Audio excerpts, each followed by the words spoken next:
I'm bringing that back to that. I'm bringing this I back. just did Tom Bell's show with Sarah Mello at that studio, bro. It was legit, man. It was legit a good time. Wait a second, let me switch counts. Dang. All right, there we go. Xavier Jones, yeah. What up, my boy? Man, when I tell you I did 90 the whole way home. Yeah. Coming from Sun Valley to make it here on time. And made it. You made it early. I didn't get a chance to eat though. Same.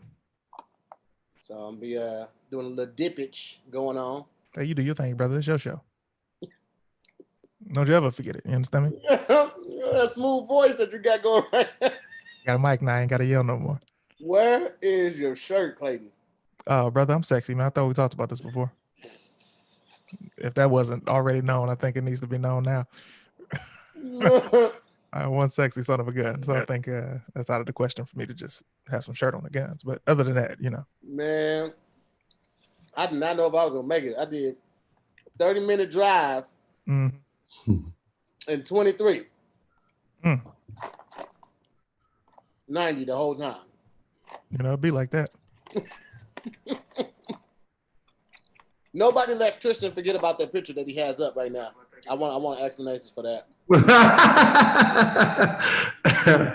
Yeah. I want an explanation for that. Ryan G with the braids, though. What up, bro? How you doing, man? Ryan got the promoter braids, guess. Get the fuck out. Promoter, that's what I am. Get out of here. I'm a Dominican rapper. That is crazy. I've never seen Ryan with long hair. That's wild. I never had long hair. I was like, let me try it. So wow. Can't go nowhere. What's up, good brother? What up, Tris? How you doing, bro? Your sound ain't on. Go on, turn your sound on. Fresh We'll place. wait. We'll wait. Brother Davis, what's up, man? What up, Ron? Is that an old school Patriots jersey? Who's that? No, Shane Falco from The Replacements. Okay. The movie? Yeah. That's so random. Right. Is that a online ad jersey? No, it's I got the Forrest Gump Alabama jersey too, man. I just like movie character jerseys, nigga. It was like I wanted the Bobby Boucher, but they ain't have it. That sold out fast. That's how I feel about the Hellman College one. The Hellman College jersey. So dope. Okay. What you pouring out, Trisha? Oh, this is Mr. 50 Cents, Branson Cognac. Oh, okay then. Okay. Smooth? Is it smooth? It's smooth. With a V. Nice. He came in with a smooth voice. It's smooth. Sound like he in the bubble bath. Nigga, I'm trying to get these endorsements, nigga, okay? Hey, listen. If don't nobody get it, your boy gets it. Isn't that right? Tell him more, dude. Oh, lock. Well, listen, man. Let's go ahead and get it going. I think Neil is still supposed to be coming. I sent him the link as well, so I'll just text him.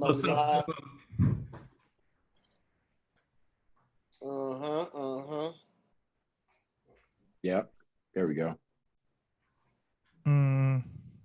All right, well, I sent them a text, so we're gonna go ahead and get it started, man. Got my homies in the house. Welcome back to another episode of Zooming with the Homies.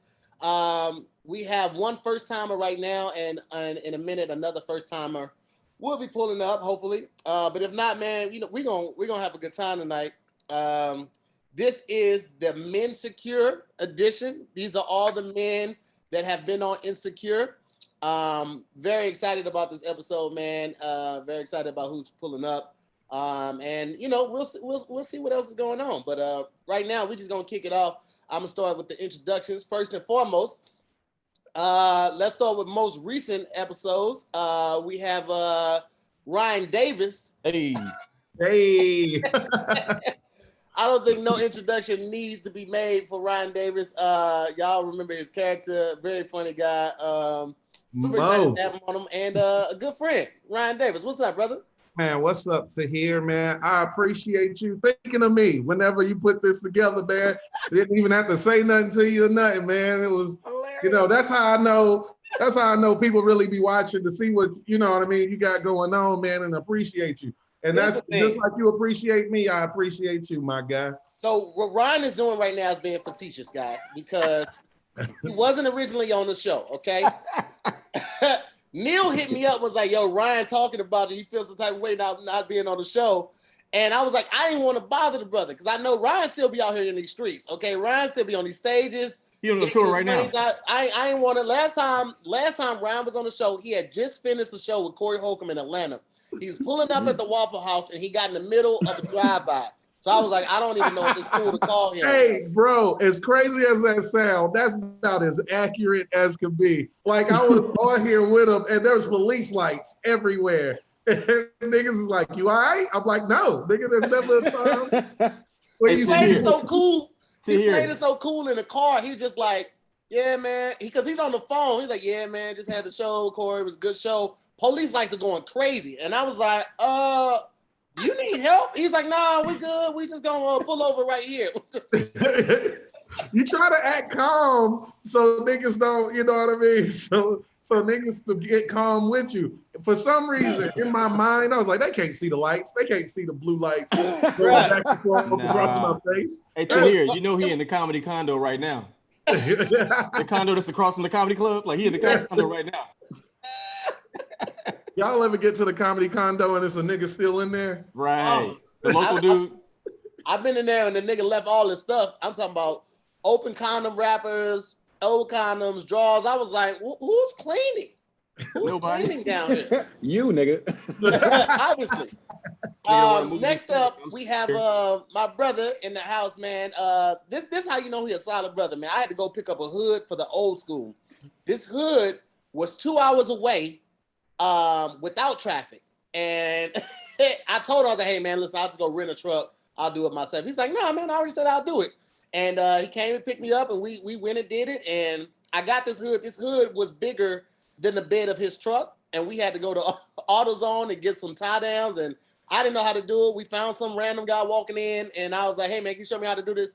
And he was like, I'll just pay the nigga. Like, so this is my brother. He's also on Insecure, ladies and gentlemen. We got Mr. Clayton Thomas in the house. What's up, brother? Hey. You know? I knew he was just waiting. That's why his screen was off. I knew he was just waiting. Hilarious. Yeah. I was talking about a whole bunch of other stuff, and I wanted to make sure my intro got done. Here's the thing, brother. Let's talk about it. Number one, let's back all the way up. So Ryan, I can't wait for the other dude to get in. What is his name? Neil. You said who? Neil, yeah, Neil, man. First and foremost, this Neil brother, I'm gonna save that until he gets here, but I'm gonna hold tight on that. But know that I want to address the Ryan Davis saga going on with Neil and Ryan Davis later. Number two, when you hit me up to go get that hood, which I don't understand is, I have a truck, okay? When you got a truck, people always asking you to help move shit, you understand me? And that's not about my life, you understand? That truck is for looks and not for anything else, you understand?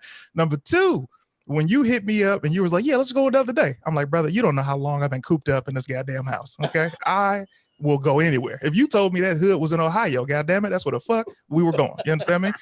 So I didn't care about no reschedule or shit. Number three, I was on Insecure for about 2.5 minutes. So the fact that you reached out to me at all to be on this, I was like, okay. Residual still going, so I ain't tripping. Right. Right. You know what I'm saying? Yo, Max. That part right there. All right, well, Hilarious though, Tasha cousin. You know what's even crazier? I was like, yo, I wonder if I come back. And then she got written off the show. I'm like, they ain't about to bring the cousin back if the character ain't there. Listen, that's exactly how I felt about this season. I was like, oh, she ain't talking to Lawrence no more? All right, let me get rid of these clothes. I ain't got to look like this no more. I ain't never coming back on the show. Imagine how hurt I was when the season finale had another barbershop scene and I went and did it. I was like, did I get fired from the barbershop, nigga? Nobody. I was like, y'all didn't even care who was in the. Okay. Moving on to my other brother, man. Very funny comedian, writer, producer, Emmy winner, braid wearer, husband, club promoter, man of the South, man of the cloth. Also another brother that was on Insecure. Y'all give it up for Marion's little brother. We got Ryan G in the house. What's up? He's the greatest dancer. Let me tell you something. Let me just add to Can Ron you do G's that after my introduction. intro, and then let me just get my intro out the way. No, man, you need Okay, all cool. of the glory, brother. Okay, cool. Ladies Let me and go ahead. gentlemen, from South Carolina by way of Atlanta, one of the greatest dancers in the world, who happens to be a phenomenal comedian. Ladies and gentlemen, Ron G. I appreciate it, bro. I'm gonna dance on the back of your pickup truck one day. We're gonna make that happen. That's a fact. Hey, since we all saying our part too, bro, you could have told me I wasn't gonna make it. Me and Kelly wasn't gonna make it. I thought me and Kelly was gonna make it. When she did that marathon and I wasn't there, I'm like, yeah, I'm not gonna get another episode. That's it. Here's the thing. That's it. You would think somebody that's getting fingered under the table and We didn't log off. You let me do you that. would think that y'all gonna make it. You would think that would happen. But What was that sound? What was? You know what the sound is. Yeah, You got my watch sound, away. Hold on, that why's my sound watch means away? Tahir know what he be doing. That's the sound you make when you cup up. That's when you cup up. Excuse me, I need to get my watch. My Out watch is of pocket, man. Next up, man, this is a new friend.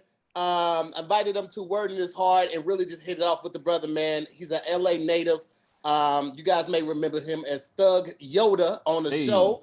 The blood that would never say any words that started with C's. He was teaching his daughter her ABBs. I loved it. Ladies and gentlemen, we have Mr. Tristen J. Winger on the show. What up, T? You see what you started? You see how he turned his That's hilarious. Yeah, he did a whole intro. Hilarious. I was like, Clayton got a nice ass intro and he just popped up. I was like, I'm gonna go away for a little bit. I'm gonna disappear and make it look like I got some business to handle. Pull up. Let me tell you something right now, brother. First of all, you're a phenomenal actor. On top of that, I have to tell you that I have a personal beef with you. It's crazy because once I realized, I think I know what you're gonna say. It's crazy. I think I know what you're gonna say. Ladies and gentlemen, this young brother is on a phenomenal show called Bigger on BET. And I want to tell this whole story as we get past the intros, but it's hilarious. And this brother beat me out for the role on Bigger, deservedly so, because you are phenomenal. But once y'all hear this story, I think y'all all gonna agree that this brother is crafty. You understand me? Goddamn. Go ahead, Tahir. I'm sorry. Man, Thank you. You can host again. Go ahead, Tahir. Tristen is probably the newest person to my circle, man. But when I tell you, man, this brother is his energy is so infectious and so cool, man. When he came on Word in His Heart, I literally be DM sliding people to get on the show. Like I ain't know Tristen before. I know we were familiar with each other's work. I seen like a couple videos and stuff like that. And I was like, yo, this he's funny, dog. And so when I slid in, I was like, yo, man, I would love to have you on my show. Boom, boom, boom. He was like, I love to, man. I was like, I don't know the proper protocol. That wouldn't have been it. That was a chicken. That was a chicken. I don't know the proper protocol. Don't do that, Ron. Don't do that. We brothers. Come on, man. I had to bring that up at the light skin convention that you did that. All right. Protocol. I knew it was a convention. And he ain't paid his dues that. Ron ain't paid his dues at the convention either. I didn't. I'm 2 years behind on mine. Well, anyway, man, when he hit me with the whole, he's like, yeah, man, just loop my manager in the email and all that. I was like, oh shit, this is gonna go south real quick. Yeah. But it was super cool. His manager just wanted the paperwork for the whole COVID thing. Super cool. And when I brought it up on the show, he was like, man, I felt like a dick after I said it. I was like, no, you work for that manager though.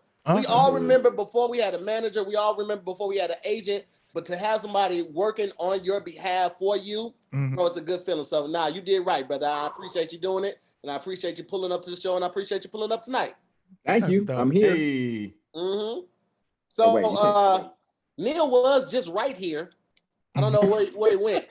No, well, let's wait on him so I get to this story because I seen him. He probably wanted to go get something light skinned. Now, let me tell you this right now, man. Do some push-ups real quick. He definitely hit a push-up and some burpees for the one time. Hey, Neil is probably the most reclusive person on this Zoom right now, but this motherfucker is built and prepared for war, okay? If some shit breaks out, I'm going to Neil's house. He has a fucking arsenal. It's an underground bunker. He does all his own stunts. Yeah, I'm going to Neil's house. I'm going to goddamn Neil's house. And whenever he pulls up, I'm gonna give him this introduction as well. Nice. Ryan Davis, what you over there doing? Bringing more people in. Okay. Well, let me So shut the you was fuck creating a up. video right now. Okay, there we You know go. what I'm saying? All I'm trying to do is add. Listen, we in the intros. My intros is going. I'm in promotion mode, man. I want more people to see the dope shit Tahir puts together, and Tahir wants to call me out. Sunglasses. They see the In the comedy condo. Here's the thing, Ryan. I'll accept that because you are doing the Lord's work. Thank you. I want to give a big shout out and welcome to the show. We have Mr. Neil Brown Jr. What's up, sir? Hey. Your mic is your mic. His mic's not on. Yeah, his mic is muted.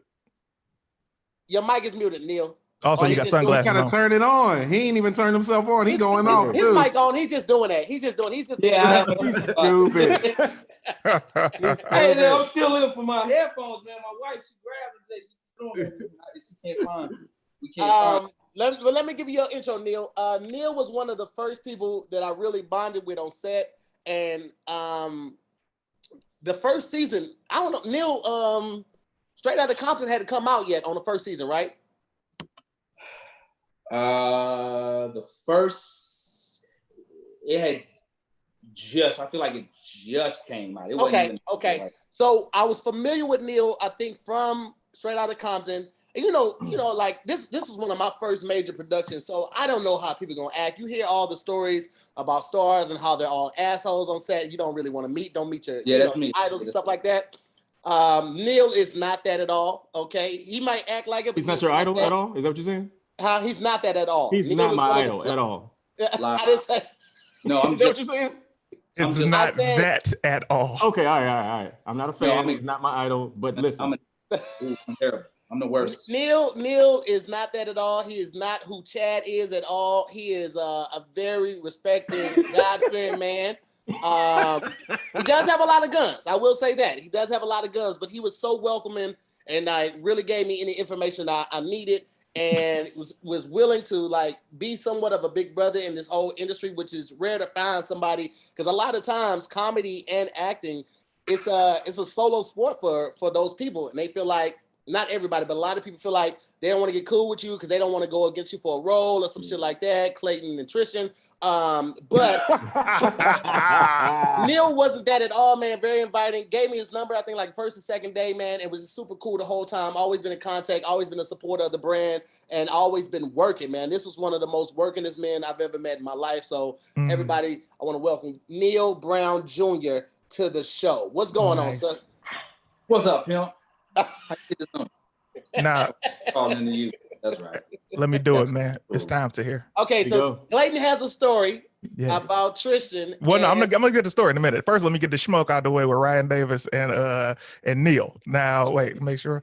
Yeah, that's Neil. All right, cool. So I'll post the flyer. Oh, wait. Actually, wait. Let me say this. Okay. This is another episode of Zooming with the Homies.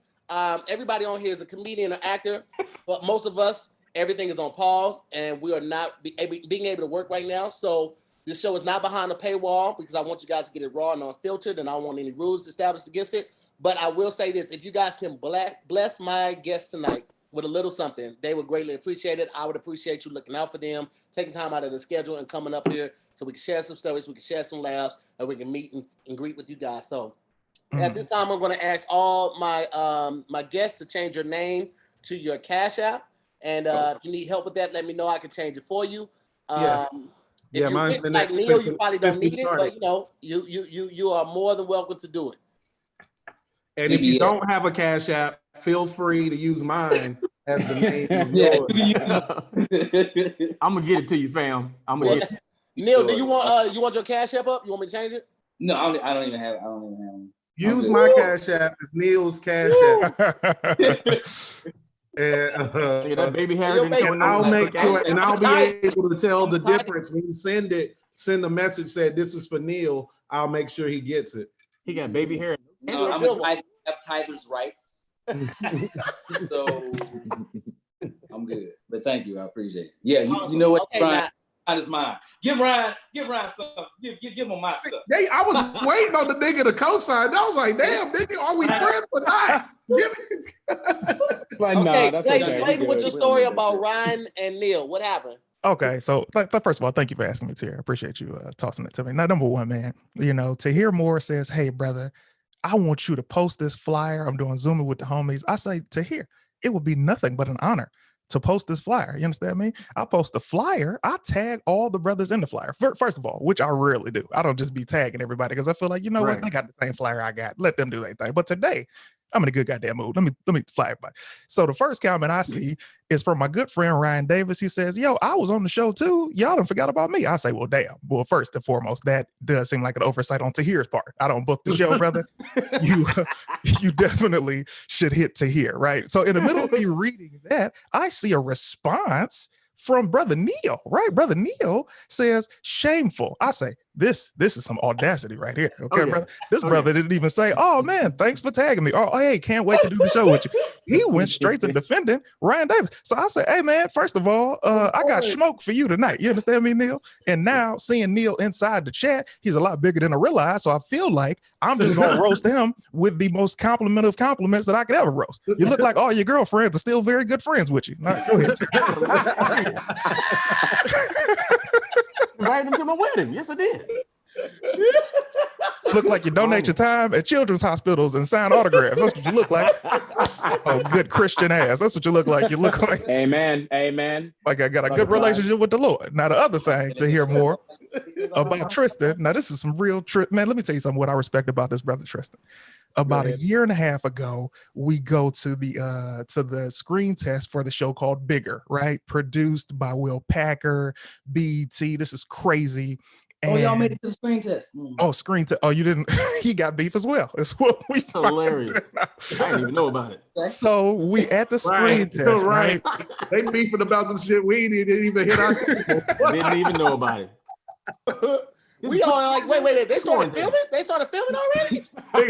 Right. I watched the whole season. Like, I don't remember no season 1 been done. They about to release season 2. So check. So we at the screen test, right? It's myself. It's like, you know, like I feel like 40 or 50 other people and all actors going out for similar roles. So we're all told to be downstairs, right? I see Brother Tristen. When we get called upstairs, he's in the room with the other actors who look like they might move on. You understand me? Like we all sitting.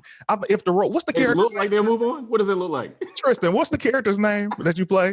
My name is Vince. Okay, so Vince. So Vince is the character that we're all reading for, right? So all the Vinces are sitting together. Okay, this particular Vince, aka Tristen, is sitting with all the other characters. You understand me? So we like, man, what's up with that guy? Why is he not sitting with the Vinces? You know? So we go in there and read. We go in there and read. After we get done reading, I know that I didn't get it immediately. I'm like, okay, they got what they looking for. They have found. Wait, how did you know? How did you know? This is how I knew. You ever go into an audition and you be like, "Hey, everybody," and everybody's like this. Hey, right. This is the look of we've already picked Tristen. We're talking to his agent right now. You understand me? Hey, Clayton, they call his agent while you was auditioning. He's anyway. Go ahead, Clayton. Yeah, we want him Tuesday. Yeah. Brother, when I saw that, I'm gonna tell you what it taught me, Tristen. I said, you know what? From now on, guess who the fuck I'm not sitting with? The other Vinces. I'm going to sit with the other characters. Brother, it's a chemistry read, bro. You got to get that chemistry. That is a fact. That's a good one. Sit with the Vinces. That's so hilarious, bro. I was sitting with the Vinces. He over here sitting with the other characters. Like he's a renegade. I'm over here doing what I'm told. I ain't doing that shit. Sitting with the alternate Vinces. Right. Ron, you God bless you. got to really be you and your character, man. Like, what was that experience like for you to do a show like Insecure and they really wanted you to bring you to the set?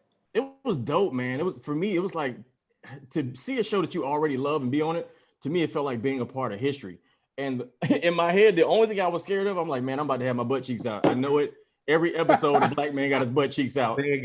I'm brand new married. I'm newly married. I'm like, my cheeks is gonna be out. I know it's gonna happen. And I didn't find out until we did and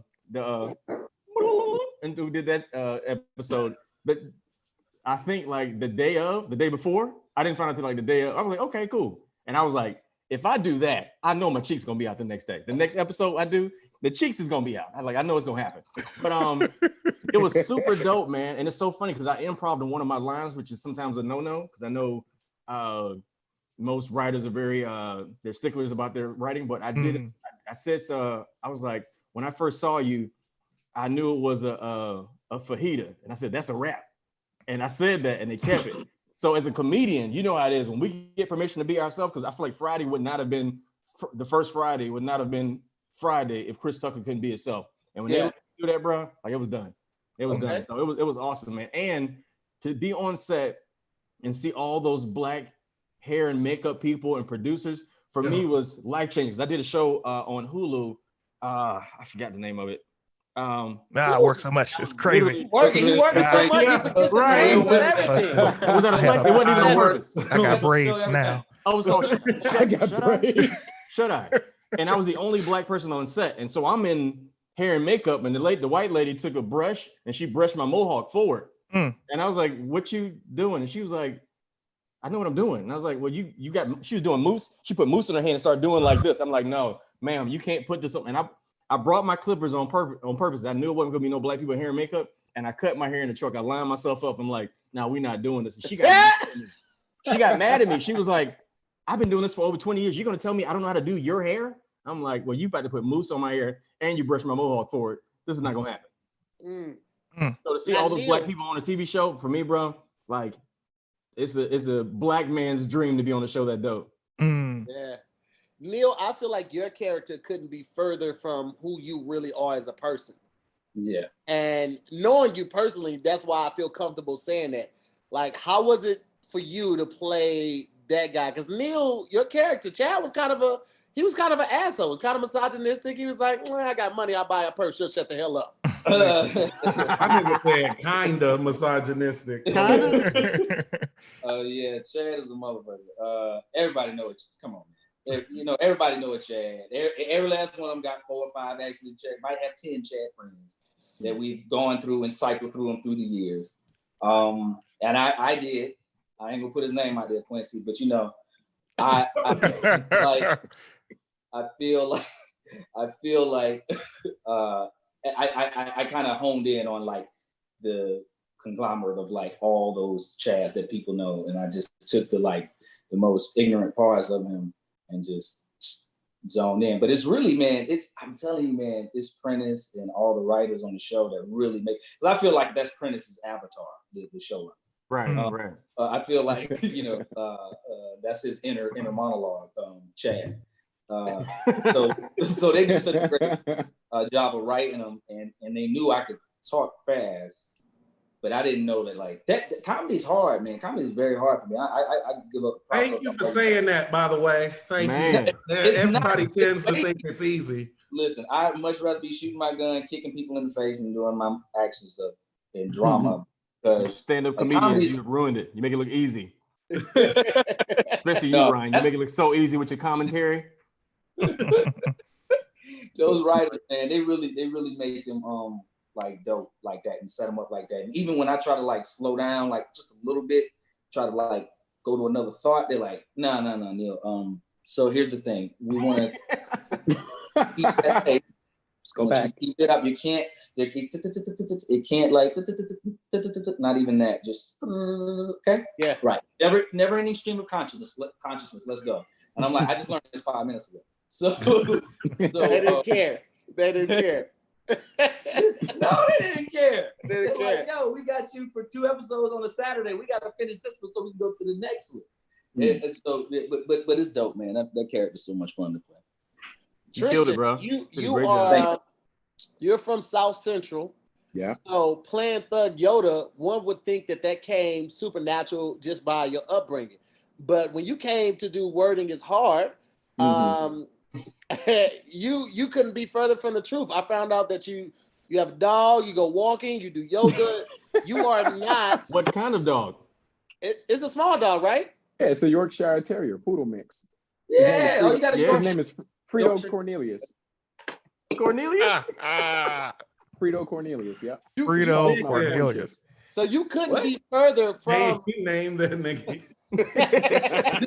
You a dignified slave. You name that me? Which is another indication that he couldn't be further from it. Cornelius.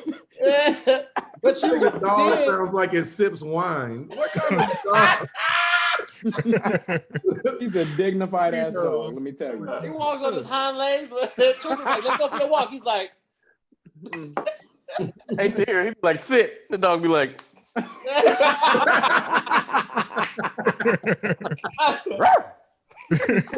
Rough. dog cross his legs. He sit on the toilet. Well, be like, he say Lee Wolf instead of just Wolf. Le Wolf. Le Wolf. Le Wolf. Le If I Boy. must. So I feel like your character is a display of your true talent as an actor, but you grew up in that. You grew up in the midst of all of that, right? Yeah, man. I live in the 40s. If you know anything about LA or gang culture at all, that's rolling 40s territory. And I still live here. These niggas are outside right now. I'm not going to turn Bring in Cornelius right now as we speak. Cornelius, he's come in, please. He's taking a nap. What the fuck? Oh, my brother's dog just came over and scared the shit out of me. Brought it away. But yeah, like I live in a Crip neighborhood. So like I just kind of like it's just code switching. Like I grew up in this area. Like I got uncles and neighbors who are Thug Yoda. So I'm just like, all right, well, I'm gonna just be that side of me and be like, and change some C words to B words and shit. Like I be walking Frito, walking down the street and shit, and they be like, hey, Tristen, let me talk at you for a minute, bro. Hey, we are real proud of everything you doing. I see you in the commercials, bro. I see you in them motherfucking on Insecure on HBO, and you with 50 Cent, my nigga. Nigga, that's crazy, bro. Keep up the good work. Hey, yo, nigga, make sure you get that shit from that nigga on the other side, all right? Hey, my nigga, you good, bro. The commitment just now. We talked briefly while you were on set about you growing up in a Crip neighborhood, but playing a full-fledged Blood. And I think how did they respond to you like in the 40s? This is like, here's the thing. This isn't like LA has like 40 different Crip branches, but 40s is one of the most recognized. So this isn't like just like some Ma and Pa type Crip situation. This is Clayton, bring your ass back here. Anytime we talk about anything. Ma and Pa Crip, is that what you said? Yeah, like this isn't. I'm saying like you know you got like Ma and Pa shops, storefront Crips. Yeah, this is a big Crip. This is a big Crip organization. So how did they feel about you still living in a Crip neighborhood but playing a Blood? Nigga, let me tell you. I knew when they found out because I was walking Frito down the street. I knew when they found out. Because here's the thing. When I'm walking down the street, they be like huddled up together, like hanging out on the block and shit. And they be talking, they be all loud and shit, da-da-da-da. But as soon as I pass, they quiet down. This happens every time I walk Frito down the street. This one time I was walking Frito, they did the same shit. I was walking by, they quieted down, then I just hear, hey, Blood. And then I turned and I was just like, hey.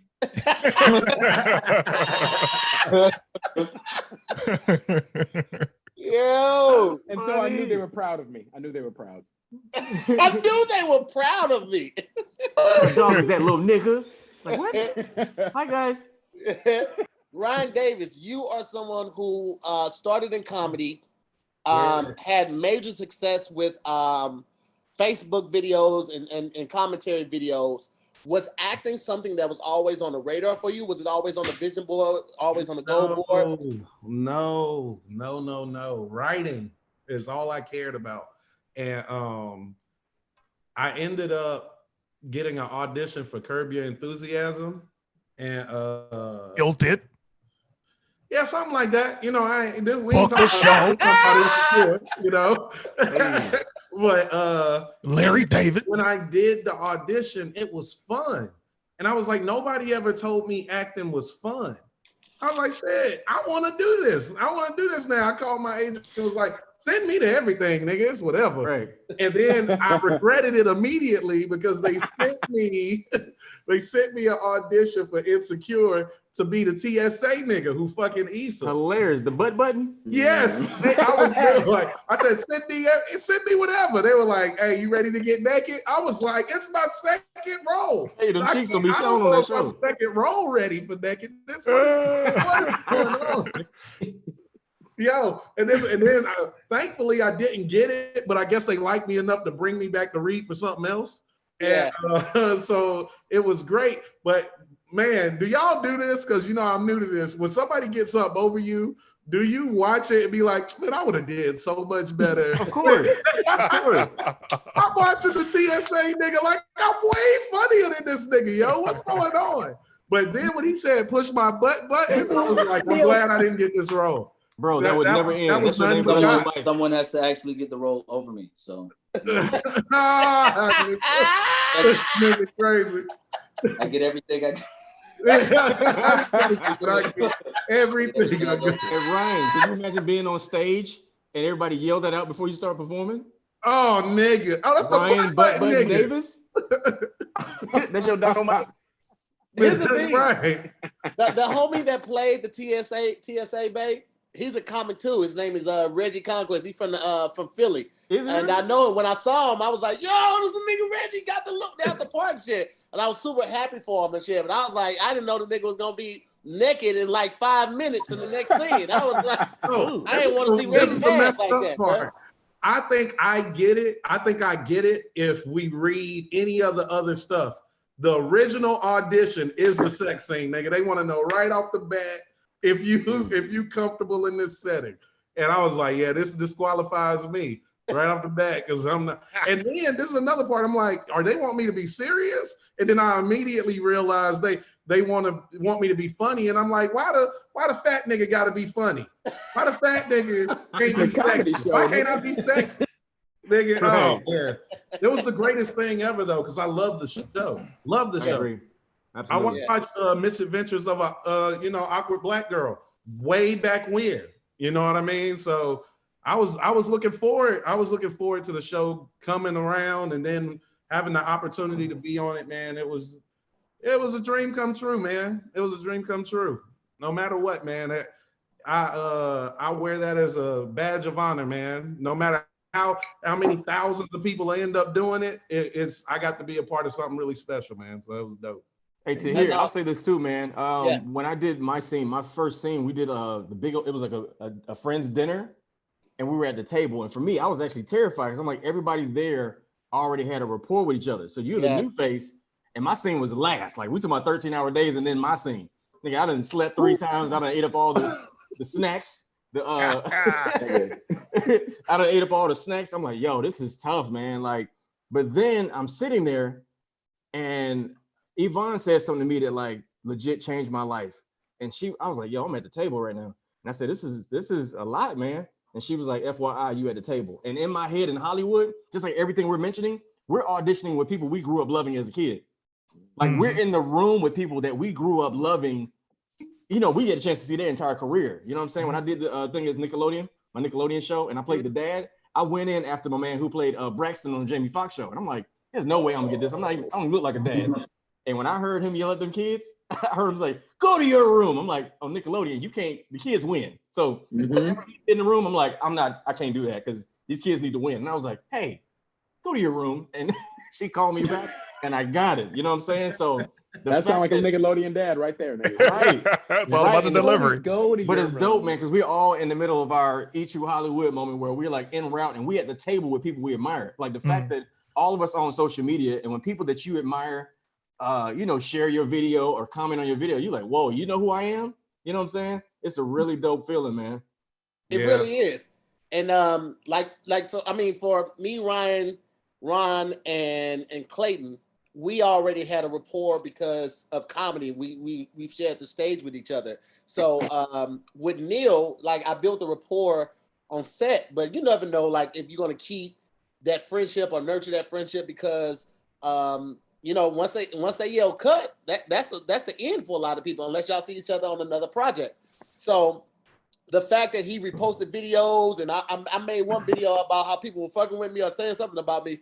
It was all and he reposted it and laughed. He was like, y'all gotta lay off my homeboy and shit like that. But he didn't have to do that. Like if it wasn't genuine, he wouldn't have done that. So you never know who's looking. You never know who really appreciates your work. And you never know who genuinely appreciates your addition to the craft. So it's super dope that we take it seriously anytime we get that opportunity and realize how hard we worked to get there. Like, I got a similar story to hear. I had just got a follow from Neil, and I was like, "Oh shit, this the nigga that played Chad." And then I DM'd him. I was like, "Yo, big fan. Thanks for the follow." He said, "Yo, who this?" I was like, "You know what? I'm gonna just go." I don't know why I played. I don't even know why I played like this. Nigga block you. Yeah. Hey, big fan. Love your work. Did he block me? Nah, that ain't how it went down. It actually shocked me. It shocks me when anybody follows me, but especially when I'm a fan of their work. And, you know, like I said, I watched Misadventures of an Awkward Black Girl, so I've felt like I've known who Tristen was forever. Like, I've actually saw him before I saw any of you niggas. Like, what year was that, bro? What was that? So, like, Awkward Black Girl was started in 2011. Yeah, like a long time ago, man. So when I saw you on Insecure, I was like, yeah, they pulled the nigga over. Yeah. He got transferred. Yeah. But everybody didn't make it over. Everybody didn't make it over. A lot of people did, but everybody did not make it over. If you're familiar, no, they didn't. No. But why the dude that he played, like the dude, the original dude? That's why, like, when I got to set and I realized it was like the same dude, it bugged me out. I was like, oh, you're all right. Because the original dude, I knew that dude in real life. Like you say, everybody know Chad. I knew that dude, the quiet talker. I know that he was in my family for a while until my sister-in-law was smart enough to divorce him and get him out of this old quiet talker. Hey, Tahir, I was gonna say too for you, man. Like, you were one of the first of all the comedians to actually be on that show, man. Like, when I first saw you on there, bro, like watching one of my co-workers and one of my peers get that show, like, it was huge, man. For you, what did that feel like to be one of the first comedians, bro? Like, that's major to be a comedian. We all in the same class, and you on a show that everybody loved. What did that feel like for you? Man, it was amazing. First off, let me say, y'all get them likes up, okay? We got 1,900 people in here. We only got 600 likes. Get the goddamn likes up. That's number one. Number two, I want to say that I will always give credit to my sister, one of my close friends, Meg Scoop, because I got the audition same day I had to audition. So I got the script the same day. I got it that morning. Nice. And this is when All Deaf was in Culver City, and the Sony lot was literally like 3 blocks away. Mm-hmm. So I literally walked to the audition to do it. And I worked with Meg for literally like 3 hours out of that day, getting the script down. And I wasn't familiar with Issa. Like, I had to do research that day. That cut into the 3 hours of figuring out who she was. So like, it was great to get that role. And I didn't realize how big it was. Like, I didn't realize, I just knew it was on HBO. Like, I thought I was going to literally have one line and that'd be it. I had no idea I would be in 2 episodes or come back for a second season. I had no idea how big it was, but like some of you guys have said, to be on set and see everybody black. I'm talking about hair and makeup, caterer, first AD, producer, director, everybody black. And this was my first major production. So the fact that I had like somebody at my trailer, anytime I wanted to do or wanted something, I just poke my head out, like, hey, can I get a Mountain Dew? And they would go get that. Like, right. I didn't craft service got seasoning? Wait, what is that? I had never experienced anything like that. So to be there on set with something like that, it was life-changing. And it made me want to write more, because I've always just wanted to act, but it made me want to get behind the camera and get a part of that. I'm gonna go Clayton, then Tristen. I just actually wanted Tristen to finish I wanted Neil to finish his thought, because Ron cut the fuck out of that sentence, but I want to hear the rest. I apologize, man. Of what you were saying. Sorry, bro. Oh yeah. I was just gonna let that slide. I know everybody don't get a chance to speak, you know, in public. But have actually, you know what I'm saying? My bad, bro. My bad, bro. It's a comedian show. It's a No, that's right. For real. No, what I was saying was like that. Tristen being both those dudes, and I knew that dude in my family, and that was the thing. Like, with watching Awkward Black Girl, was like, it was showing a bunch of people that I knew existed, but I never see on television. And that's one thing that I think, you know, Issa does, that the whole show does with, you know, that they do with Insecure, is that like all these people that you know, like, well, you know, in your life, and you don't necessarily see them on on any network or cable television a lot. So I love that. That, you know, to the point, like, you know, Tristan's character, my character, all of us, like these, you know, they have these little things that you don't just really see in these, you know, in these other shows. So that's what I was saying. I just dig it. I mean, I yield my time back to Neil. Thank you, sir. Go ahead. Yeah. I yield my time to the white dude that did it, like to the dude at the LAPD. I yield my time. Suck my. Y'all heard that? Huh. Yeah. Oh yeah, I did. Yeah. It is magic. He went off on the dude at LAPD. His white dude didn't skip a beat, just fire. Yeah. And the way he ended it was right. Suck my dick and choke on it. I yield my time. Fuck you. That's how he ended the conversation. I find it disgusting how you treat these people, how you do all this time. Suck my dick and choke on it. I yield my time. Fuck you. Right. I knew that. Wait. We haven't talked about my appearance on this goddamn show. We did. Okay. We'll do that real quick, but I want Tristen, because he had his hand raised. We go Tristen, and then we go back to Clayton. Because this is ridiculous. I am so offended. Go ahead, Tristen. I'm sorry about this disrespect. This episode. Go ahead, brother. Okay. Thank you, Mr. Moore. I just wanted to bring up and piggyback off of what everybody was saying. Like Neil, like we texted. Like I remember when we did the table read at HBO, and I remember I saw that, and I remember at the corner of my eye, I saw you at the end of the table talking to Prentice. Talking to Prentice when I did my lines, you was like, and then you came over and you like congratulated me. My brother's dog is going off, and congratulated me and was like, "Yo, this is dope, man. Give me a number. Let's talk." This man Neil came to my 30th birthday party. Now my 30th birthday was May 12th. I shot my first scenes for television, which was on Insecure on HBO on May 11th. So for my 30th birthday. I was on Insecure. And then this man, Neil, pulled up to my birthday party with his wife. He was like, ha, I bet you didn't think I was coming, huh, nigga? And people was taking pictures with him. Yo, it's a nigga motherfucker straight out of Compton. Yo, can we get a picture? And he was so nice and shit. He was posing for pictures and shit, smizing and shit. It was great. So thank you, Neil, for always being a friend and shit. I smize. Clearly you do. That shit from Beyonce. And like, everybody Neil's story better than mine. Go ahead. Now wait, Clayton, you got to play Tasha's cousin on Insecure. What was that like for you, man? Like being on this show on the second season of it. You're one of the early episodes. What was that like? Thank you so much for asking me that question, brother. That it came out of nowhere. You know, I doing the show Insecure, my character. Shut the fuck up and just answer. I'm sorry. What is this love line? You sound like he in the bubble bath. Get to it. Doing the show, you know, my character of Tasha's cousin, who literally had no name but Tasha's cousin on the script. It was a profound experience because, you know, it was dope, man, because for me, I was just glad to book an audition after having a slump for like a couple of months. So for me, it was like doing the show. Insecure, Issa Rae is like royalty right now, and especially at that time, because we as Black men look up to her, Black women look up to her, and she influences so many different cultures other than Black. And I was like, man, I can't wait to meet her, you know, after hearing all this stuff about her.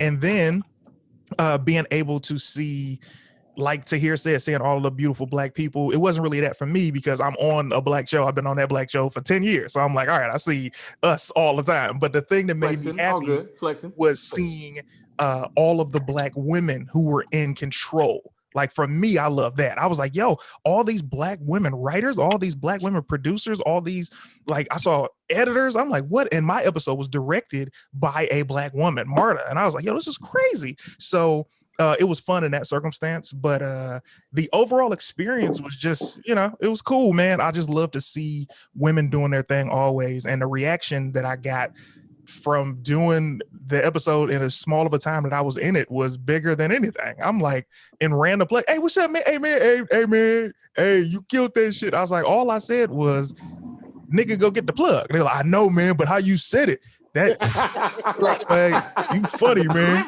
Like the way with the inflection. That inflection, boy, you got me with that.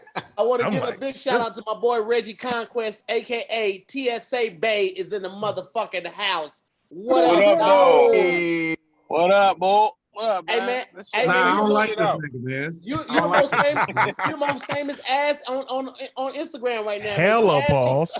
Your his ass booty is trending. famous. Yeah, the trending booty. Hella pause. They was killing me online, man. My fat ass was trending. That shit was nuts. Hey, we all talking about our Unintended. experience with Instagram. I mean, with Insecure, man. Like, did you have to get naked in the in the goddamn in the room? No, I humped the stool. Yep. I had to hump the air. That was it. And I was just being silly in the room. The audition part was cake. It was just being silly. It was 8 No people pun there. Literally. Hey man, at least say it was difficult because I didn't go far in the audition, nigga. I auditioned for the same role. Tell people it was really difficult, man. Don't do me like this. All you had to do was hump the stool. You would have got it. Yeah, me too. The stool. No, Nigga. no, it was just Ryan, you did the audition. You just had to say the lines, and I was just being silly in the room. That was it. He's telling you he did his best and he did not get it. Yeah. You did it, man. He was there. It was said simple. Matter of fact, nigga, I didn't even bother looking at the lines. I was just like, let me get this chair and do what I gotta do. Nigga, make it sound difficult. Hey, Clayton, he was sitting with the other TSA babes. I had, oh yeah, it was a room. Yeah, it was a room full of like fat dudes, and we all was just sitting there. Yeah. Right. A room full of TSA Yeah. babes. Outed yourself. Yeah, it was. It was.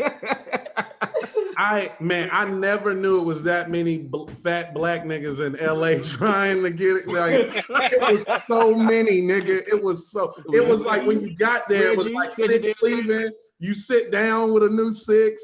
They audition, Yeah. you go, and when you come out, it's 6 more. I was like, man, that's 18 fat niggas in the last Yeah, hour. yeah. That I'm seeing. Nigga. Yeah. I jumped right on the plane and took my fat ass right back to Philly. I ain't thinking nothing of it.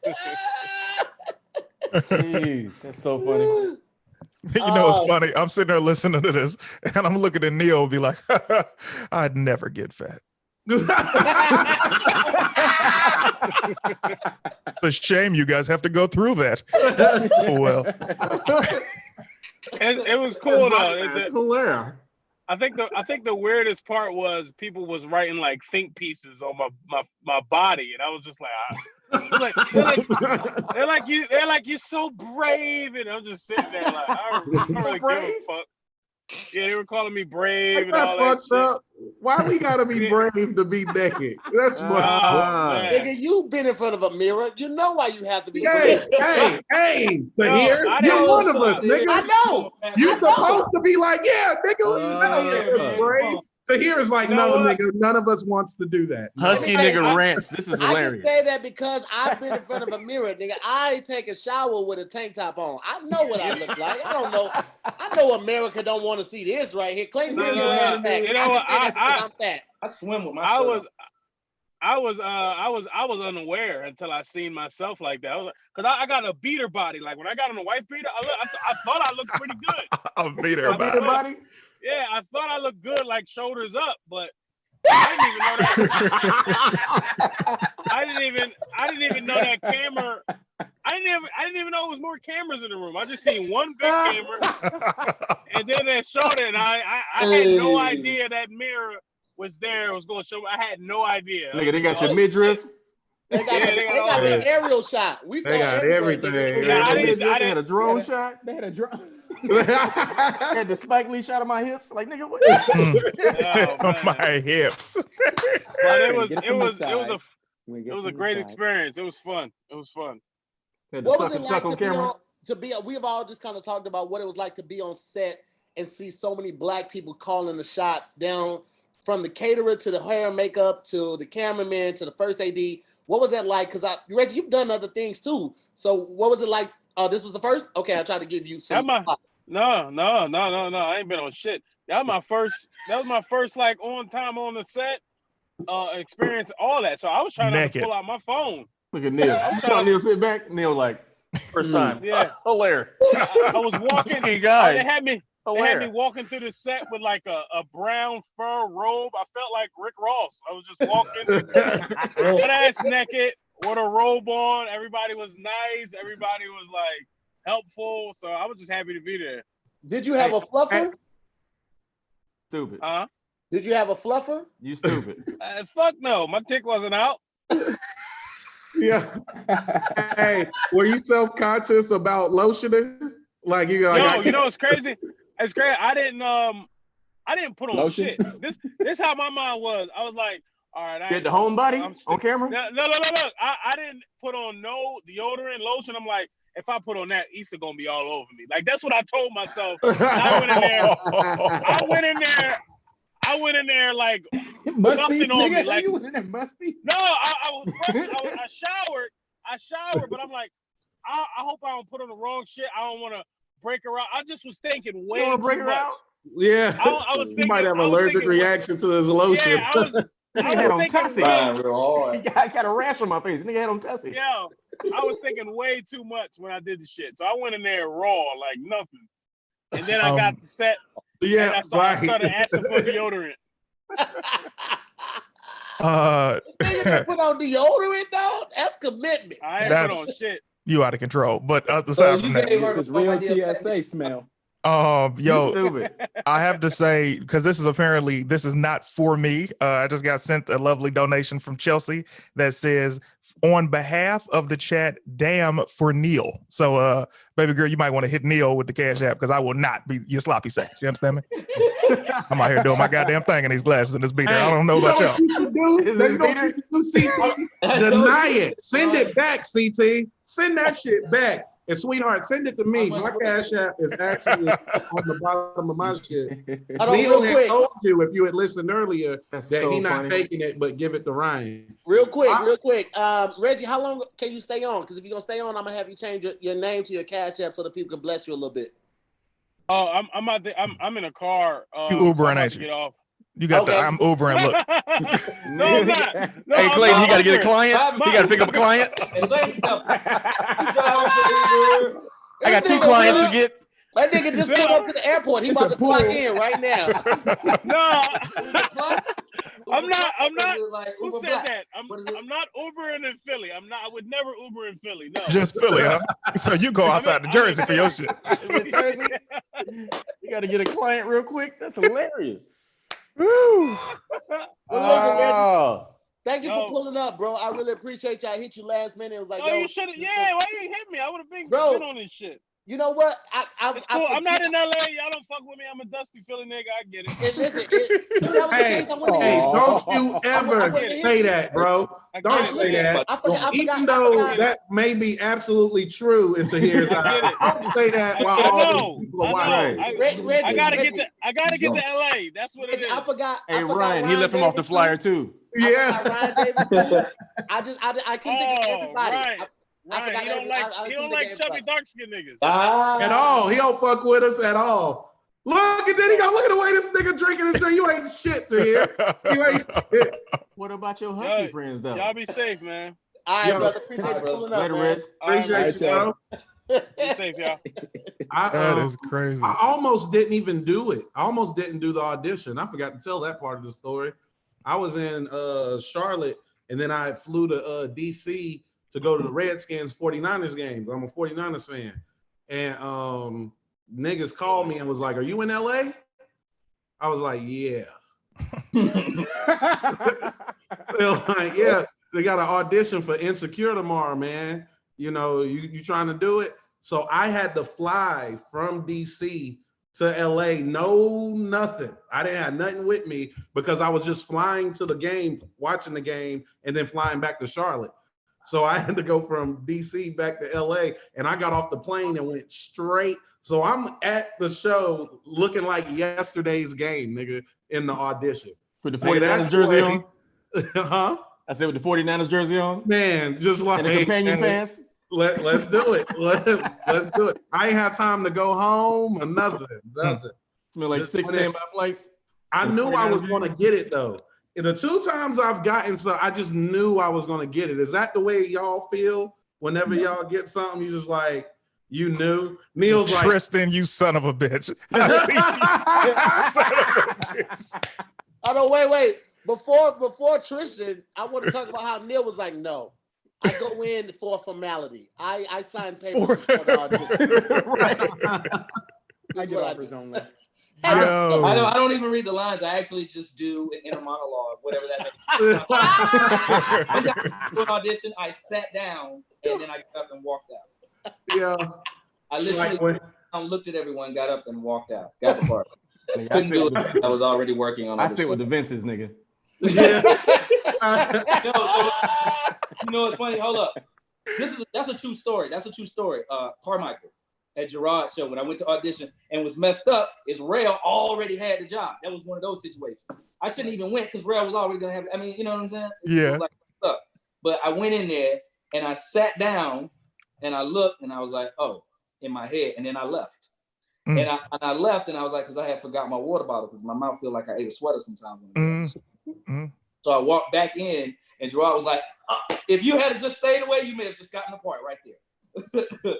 Because that would have been the best audition of the day. Comes in, sits down, looks at everyone, and then leaves. That's my audition piece. I kind of wish that's what I had done now since I didn't get the part. But I never know. I never know. I know just when something is weird, like when the producers and everybody are a little like, hey, and they're a little engaged. I'm like, that's different. Right. They spoke to me. Other people, they get the part. You know? Yeah. Tristen, you were about to say something. I'm tipsy. I don't know. Okay. I would assume you drank olive oil and water just then. I ain't know what that was. I mean, that's what you're doing, right? You were drinking. Can we address this? I'm like, is you drinking liquor out of an olive oil bottle? That was olive oil. I agree, Neil. I don't like the spout that he has on the end. Olive oil to cut it. He cut his Hennessy with olive oil. It does not go in a bottle that looks like that. If it At does, all. The bottle's not supposed to look like that. Hey, you bought the little thing, the club spout too? They sell brought those that club in the spout. store? Yeah, they got the this nigga giving himself bottle service. This nigga. That nigga had his dog walking around with a sparkler. That is a bottle for cooking It's products. your birthday. Oil, It's your birthday, nigga. It's your birthday. not It's a your bottle birthday, for nigga. liquor, for alcohol. One time for the birthday crib. Hey,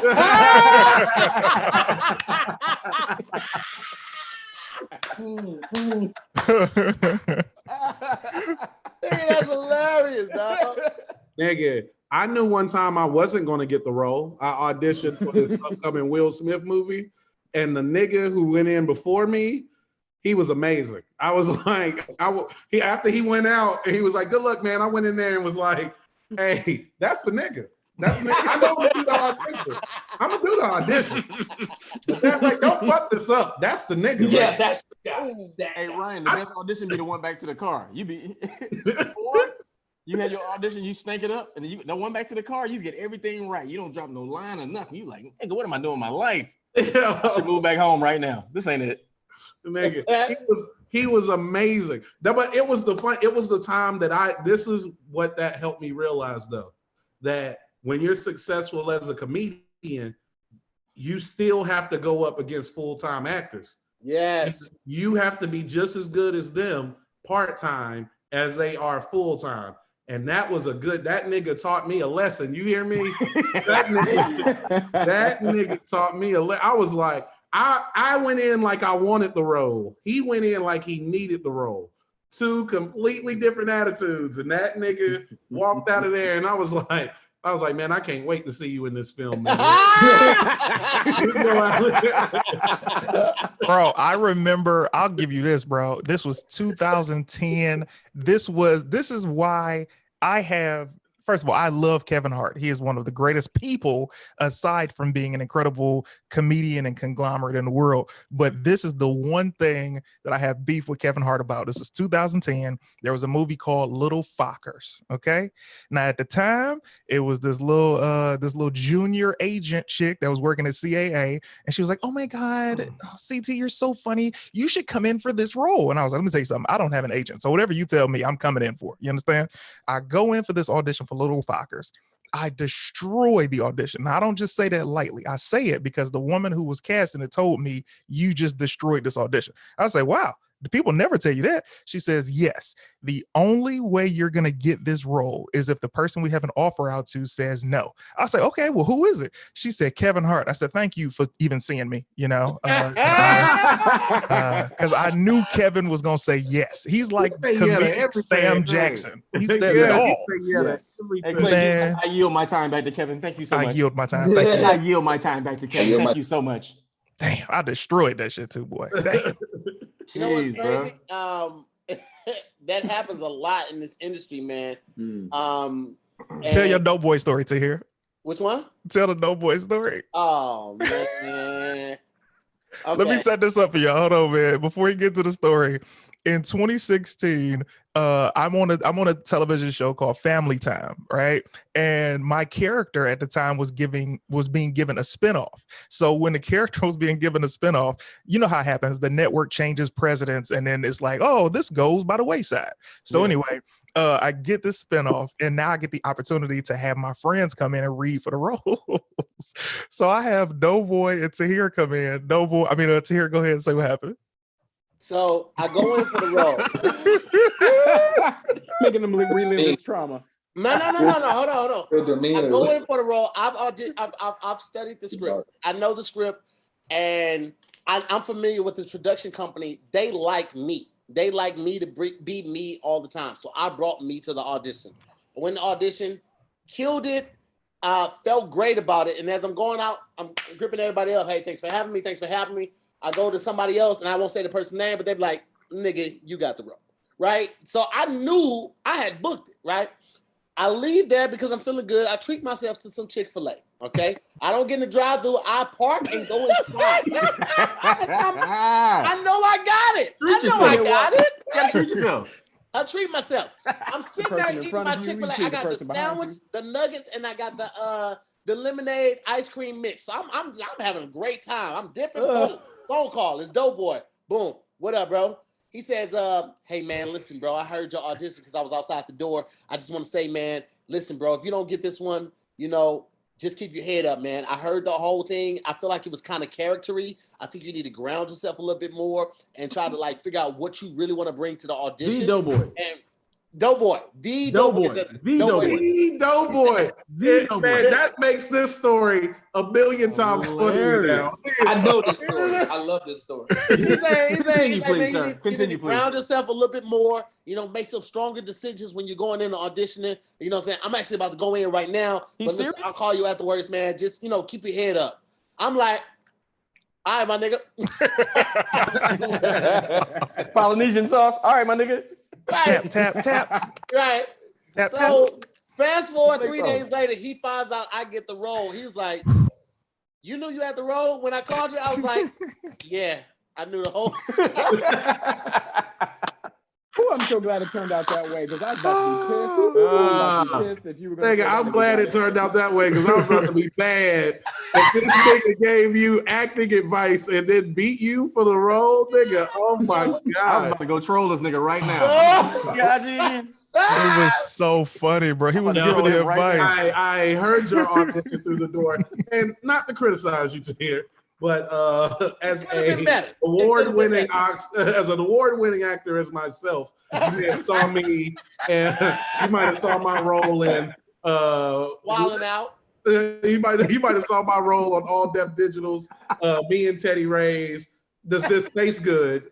You can see you can't tell how I feel about whether it tastes good or not until it's time for me to give my opinion. Jesus. And I feel like you jumped the gun a lot in your reactions. In his defense, Doughboy did end up getting on the show as well, but it was hilarious at the fact that he told Tahir some advice and didn't even book the role over him. Classic. Here's the thing. Tahir, did you reply back?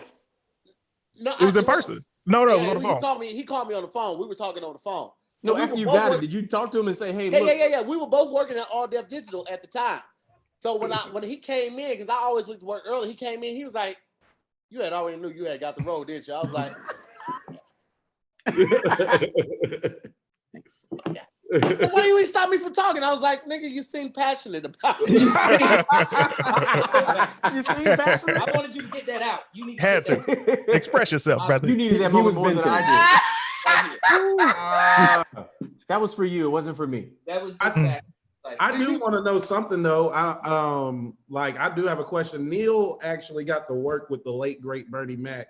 Bro, what was that like? Oh, Bernie was the coolest, man. Bernie was the truth. Bernie had, so it's one of those little trivias. I got real hard hands, right? Like I take a lot. If I slap you, you gonna feel it. Why is that the first example? Why can't it just be I can grab the shit out of a doorknob or I can unscrew a can? I have a rough handshake. A rough handshake would have done just smack is the. Hey, CC, this nigga's a killer. Only a killer would say that. He got guns, nigga. He got guns. Okay.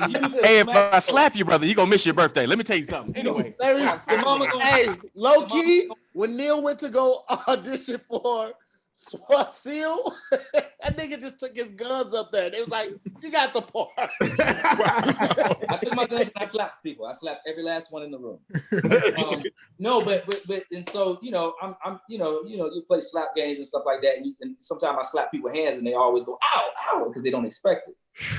Bernie slapped my hand and it was like my granddaddy's slave master. Civil rights hands. Bruh.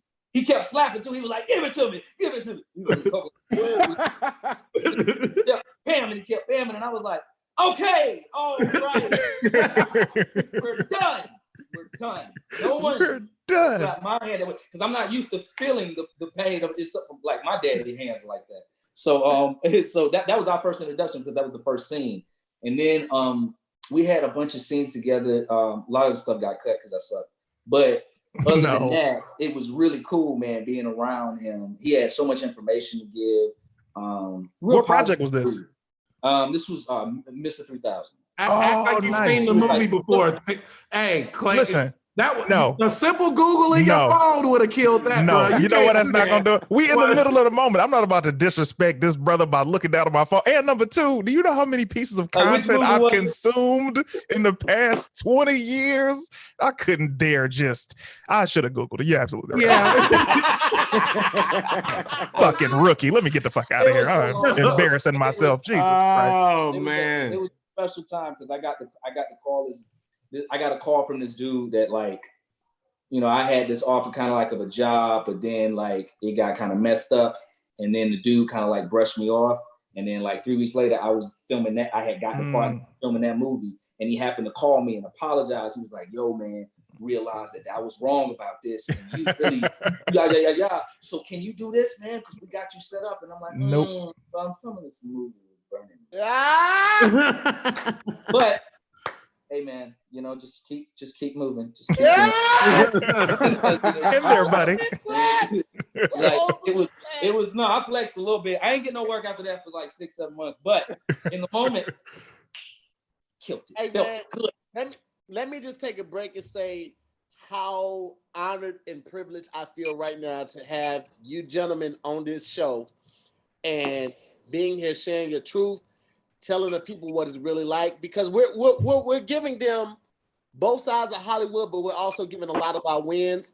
I kind of want to go into what it's really like. Like, we're talking about the stuff that we have, but we've all been out for so much stuff, with the exception of Neil, that we have not got. And we have to deal with those feelings of rejection and still be able to push through and wake up the next day and go just as hard, if not harder, than the day before. So with that being said, I would love for Tristen to kick this off. Ooh, wee. So after I booked Insecure, like I was on cloud 9 shit, had 3 episodes in the first season. And I actually signed with the same agency as Neil. Like I got signed with them in January 2017, signed with them. And I was excited as fuck. And then they hit the ground running with like getting me auditions for pilot season. I was doing 3 to 4 auditions every week the entire pilot season. And I killed every audition that first year. And when I say killed, I mean I actually murdered it, as in they fucking hated me. Every single audition. Brilliant. I heard no callbacks, my manager would call. My manager got me my agent. He would call to get feedback, and they would just be like, "Yeah, he just he wasn't in it.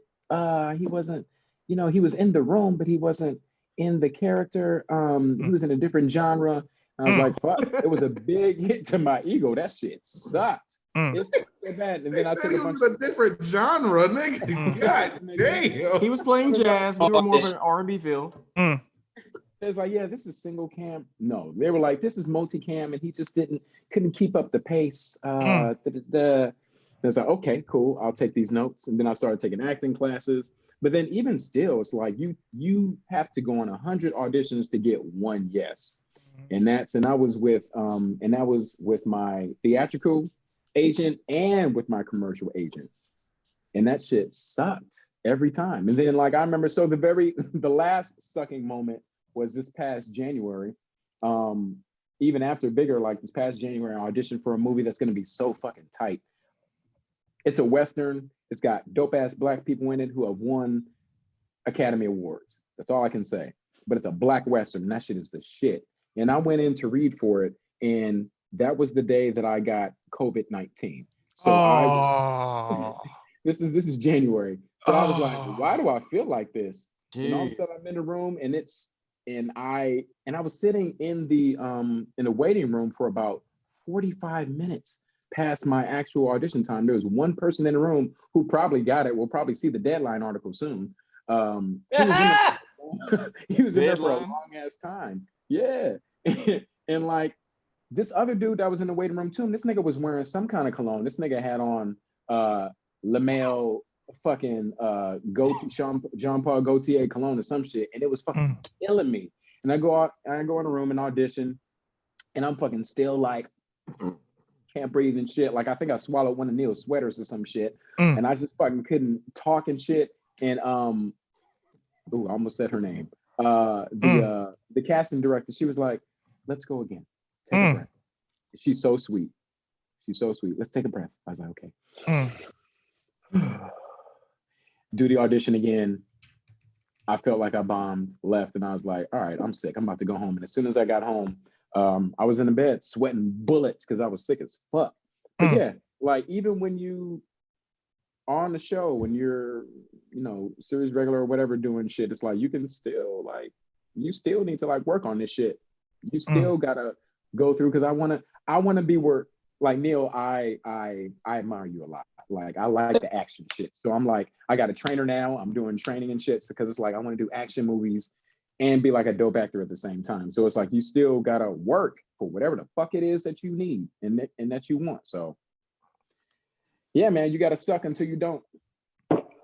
Suck until you don't. Jeez, bro. I see what you did there. I see what you did there. Shit. Yeah. That story has so many ups and downs with the COVID and not getting it and getting. I still don't know if he actually got it from the story. I really don't know. But I know he still got it. It's just not affecting him anymore. But he went through that. Is what we're trying to get through. Over the other side. Whew. Brother, let me tell you something, man. First of all, I love hearing stories like that because obviously you're extremely successful and you're going to continue to be blessed in everything that you do. Oh, thank you. But one of those, these are just like facts. But bro, I'll give you one, man. Not Bigger. Bigger didn't hurt because it was one of those things like, I should have been smarter. The thing that hurt me, bro, is I think a couple of months prior, I got reached out to for this show that is coming out in 2 months, right? It's going to be a massive show. I promise you that. I'm not even going to say the name, but it's a massive show. And the guy the producer of the show reached out to me, like he DM'd me on IG, and it's random. He's like, whenever you get a message on IG, you're like, this isn't real or whatever. He's like, hey man, I'm doing this TV show. It's going to be on Said Network, and I think you're perfect for it because everybody keeps telling me that this character is you. I'm like, yeah, all right, man, hit my agent up, brother. It would be great to come in, whatever. I find out it's official. I go in for the audition. It's cool. The process is solid. I'm testing for the show, and at the test, I'm like, oh man, they seem to love me. Like everybody in the room is rocking with your boy. I'm about to go on stage. I say this isn't a name drop. This is just to tell you my frame of mind for what was about to happen. So I had been blessed with the opportunity to go on tour with Martin Lawrence, right? So I'm on tour. These are arenas of like 20,000 people on the. I got you. 20,000. This is an arena of 20,000 people. I have to go on stage. So I'm talking. I get a call because the producer said, yo, no matter what, if it's good or bad, I'm going to call you and let you know what the studio says. I say, cool. He calls me. I'm like, here's the call that's about to change my life. Because at this point, I'm like, I'm ready to graduate. Like I've paid my dues with acting and stand-up and writing. Like I've put in my 10,000 hours this time.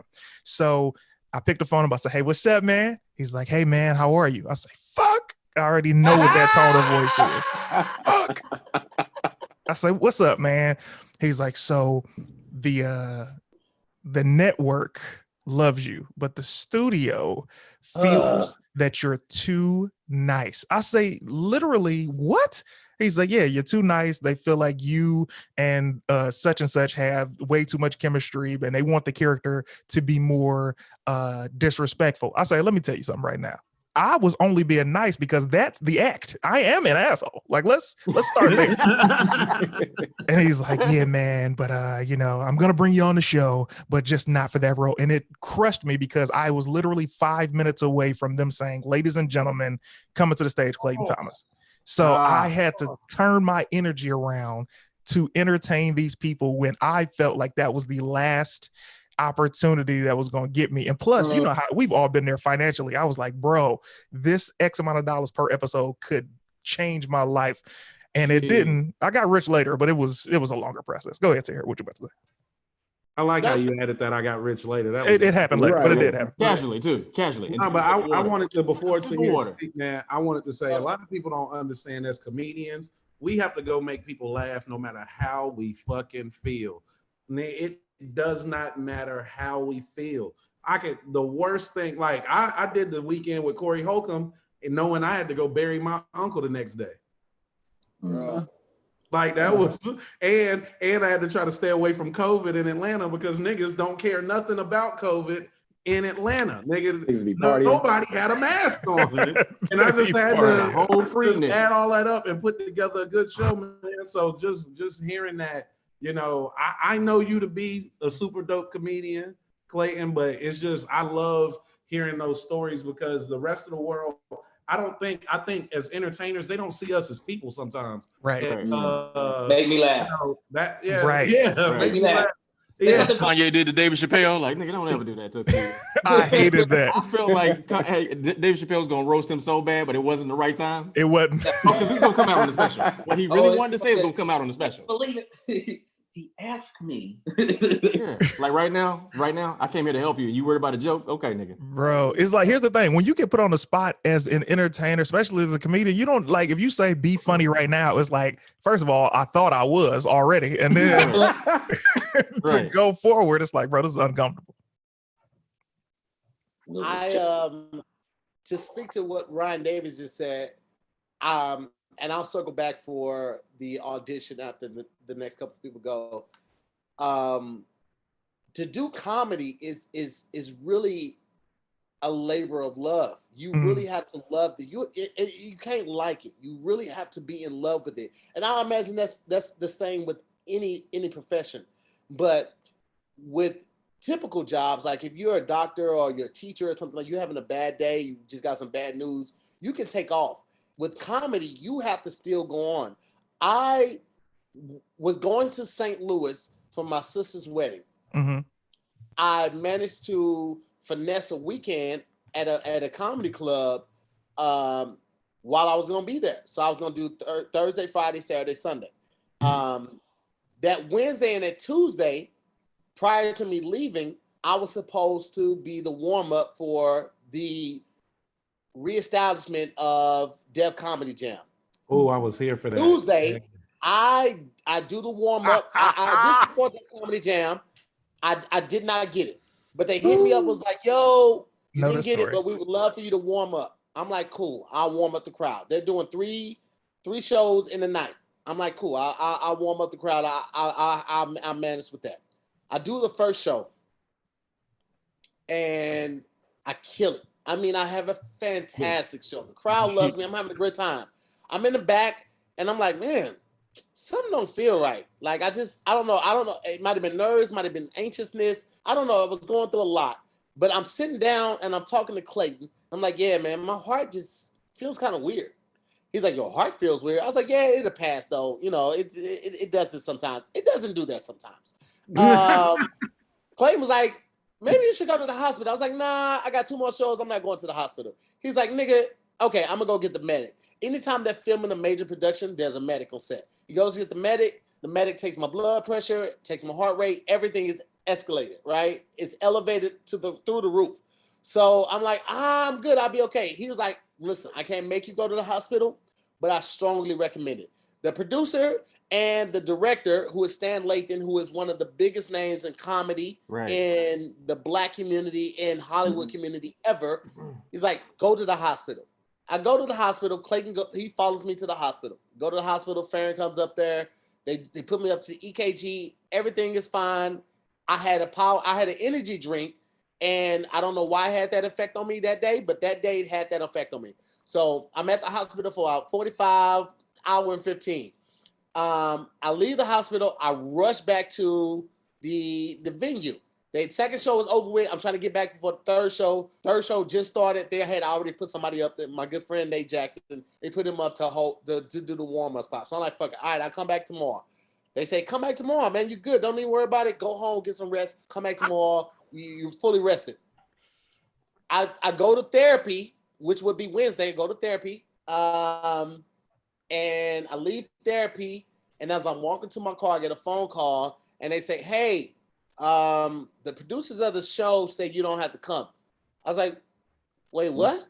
They said, yeah, you don't have to come back. I was like, well, I'm right down the street. I'm leaving therapy right now. I'm going to come right there for the dress rehearsal. I'm like, yeah, it's cool. And here's the thing. The producer of the show, Ryan Davis, you know who it is, was my manager. It's my manager. First of all, my friend. It was somebody that has my number. Ryan, you so fucking messy. I don't care. I don't play. You know I don't give a fuck. No, it's not about that. Finish the story, and I'm gonna say this. Go ahead. So I'm like, I felt some type of way because I felt slighted. And I also felt like, damn, this is my friend. He could have called me and let me know, like let me down. He didn't. So I'm like, fuck it. It worked out because I ended up having to fly to Vegas that night anyway, because the flight I was going to catch on Thursday to get to St. Louis was overbooked. My brother had got me the ticket, so I flew to Vegas that night, spent the night in the airport, and flew out to St. Louis Thursday morning at 5 a.m. I board the plane at 5 a.m. I sit down in my seat. My mom calls me. She said, how was the filming? I said, it was cool. I didn't get to finish it. Some stuff happened. I'll tell you when I get there, whatever, whoop-de-whoop. She was like, oh, I'm sorry to hear that. I was like, wow, what's going on? She said, I held off telling you your dad died because I didn't want to mess up your energy for HBO. So I'm on this plane, finding out my dad died Thursday morning. I land. My sister picks me up. We go grab something to eat. I'm a wreck. I go meet my mom. We get the flowers and everything for the funeral. The funeral is Saturday. I still have to do the show Thursday. I do the show Thursday. I do the show Friday. I go to my sister. I go to my dad's funeral on Saturday. I leave the funeral from Cape Girardeau, drive an hour and a half back to St. Louis, go to my sister's wedding, which I was originally going to St. Louis for, do the wedding, do jokes at the wedding, do 2 shows on Saturday. I did 2 shows on Friday too. 2 shows on Saturday and still had a Sunday show to do. That is the life of a comic. I'm dealing with grief, and I'm dealing with the joy of my sister starting a brand new union, and I'm dealing with the hurt of a friend not calling me to telling me that they don't need me back for this project. I'm dealing with all of that shit, and I still have to make people laugh for 30 minutes, twice on Friday and Saturday, once on Thursday and once on Sunday. 6 shows, 30 minutes each, making people laugh while I am going through a clusterfuck of emotions. Completely destroyed. That's what being a comedian is. Yeah. When you say the part about this is the only part that I'm, first of all, man, when I tell you that was heavy as fuck, let me tell you. So living it with him, of course, is different. When you actually his friend, you be like, damn, to actually hear that shit in real time. But also, nobody could ever measure what he's going through personally. Right. But to speak to the Def Jam part, it was like first of all, anybody who knows Tahir is a huge worrier and he's an extreme hard worker. He always works first, and that's all he sees. So in the moment of him saying his heart was feeling funny, he was like, yeah, but I'm still do the shows. I'm like, motherfucker, you might not make it to the end of the shows. No. But you know what I'm saying? I said I'm gonna perform and I want to perform. I was like, brother, listen, man, this shit is gonna be here. This is just a warm-up spot. I know you want the bread, whatever you're going through right now. Don't think about that shit. Your health is most important, and you're gonna get way bigger opportunities. And I think all of us have been through a point where we don't see what other people see. We're in this tunnel of if I got told I was getting paid X amount of dollars, that's what I need to fix my problem. And you telling me that I'm gonna make 80 million times more than that in a week. I hear you, but I don't give a fuck because right now I need this. And I think that's what he was experiencing. And I'm like, bro, you're going to be such a huge star that this little bullshit ain't gonna matter a year from now. Right, and let me tell you something. I hate to say I told you so, but brother, that little bullshit didn't matter a year later. Right. I'm just telling you. I was gonna add this too, man. I was gonna add this. I'm sorry. Go ahead. Go ahead, bro. Ron? Huh? Oh, I thought you was gonna. I was gonna say something, but I didn't want to cut you off. Like I was there. You know what I mean? Wait a minute, Neil, you an asshole. Go ahead, Ryan. I just want to see anybody guess. You stupid, bro. I was there, and you know, I actually did make it on the show because my stand-up is very strong. This nigga. This nigga. It's you gotta make him laugh. That nigga made this sad ass horrible story. This nigga had me about to cry. I had to just add some levity to the situation. But nah, I was there, and there was a real concern for your health to hear. So it wasn't like, you know, people. I don't want you to think that people had pulled away from you, and that was the thing. Because whenever I had the conversation, there was true concern about your health. And there was a thought of that you were going to perform no matter what, you know what I mean? Instead of taking care of yourself first. And as a friend, they cared about your health more than that situation. And to hear you tell the story from that perspective is like, I completely understand why you felt that way, but I promise you it was 100% about your health. Yeah, man. And if you look like now, I mean, look, we're all business owners. So let's talk about business. Right. Brother, if you would have died on that set under my business, now I got to pay out some millions. I need your ass to fuck off this goddamn set. Yeah, right. You're good, Tahir. You're good. You're good. What it was in that moment, that was one of the biggest things in my life. Because the pay that they were paying me, it wasn't anything extreme, right? What it was the opportunity to be a part of a legacy. Like Def Jam for comics is right. It's Harvard. It's the Olympics. It is everything that we strive to be and want to be a part of and be associated with. So even though I wasn't on the show, it's like I'm still a part of the show because I'm getting to warm up. And so to have that stripping from me, like stripped, just stripped. I get you. Okay. Hey, but in the end, Russell fucked all of us in the end anyway. So I mean, if you didn't miss nothing. Geez, everybody ain't gonna say it, but then, you know, I don't give a fuck. Nigga. I got a fan base who carry me. I don't give a fuck about stepping on toes. Hey, Neil, this shit ain't got nothing to do with you. Don't cover your face, nigga. You are not. What I'm saying, no one else is responsible for any of the words that I use. Anybody who knows me is not responsible. Clayton, you can get off, but your picture is still on there, just to let you know. So screenshot it for evidence. What I'm going to say is the do Def Comedy Jam and them to bring it up, and it was bring it back, and it was supposed to be the chance of a lifetime. And my nigga Clayton Thomas, it ain't even fuck me. I ain't even have that great of a set. My set was straight. Clayton Thomas got to stand to know. Just Niche got to stand to know what it would have done for their careers and then Russell he was supposed to be the person to do all the promo, and then the whole Me Too movement happened and whatever, and then the promo didn't happen like it was supposed to, and people didn't see it like it was supposed to. I'm over here like, thank God, because I wasn't happy with my set. People hit me all the time and go, that shit was hilarious. I was not happy with it at all. But niggas like Clayton, to this day, we filmed it in 2017. I still watch it in 2020. When I tell you this nigga Clayton murdered, if you have HBO Go or Hulu, go look up All Def Comedy in a season, look at episode 1, and just watch this nigga absolutely obliterate. He had one of the best sets of that season. I was there. Yo, thank you, man. Obliterated. Thank And God Ryan, I didn't see him do it in real time because I would have been so nervous. I would have pissed on myself. I was like, that's the standard? That's the standard?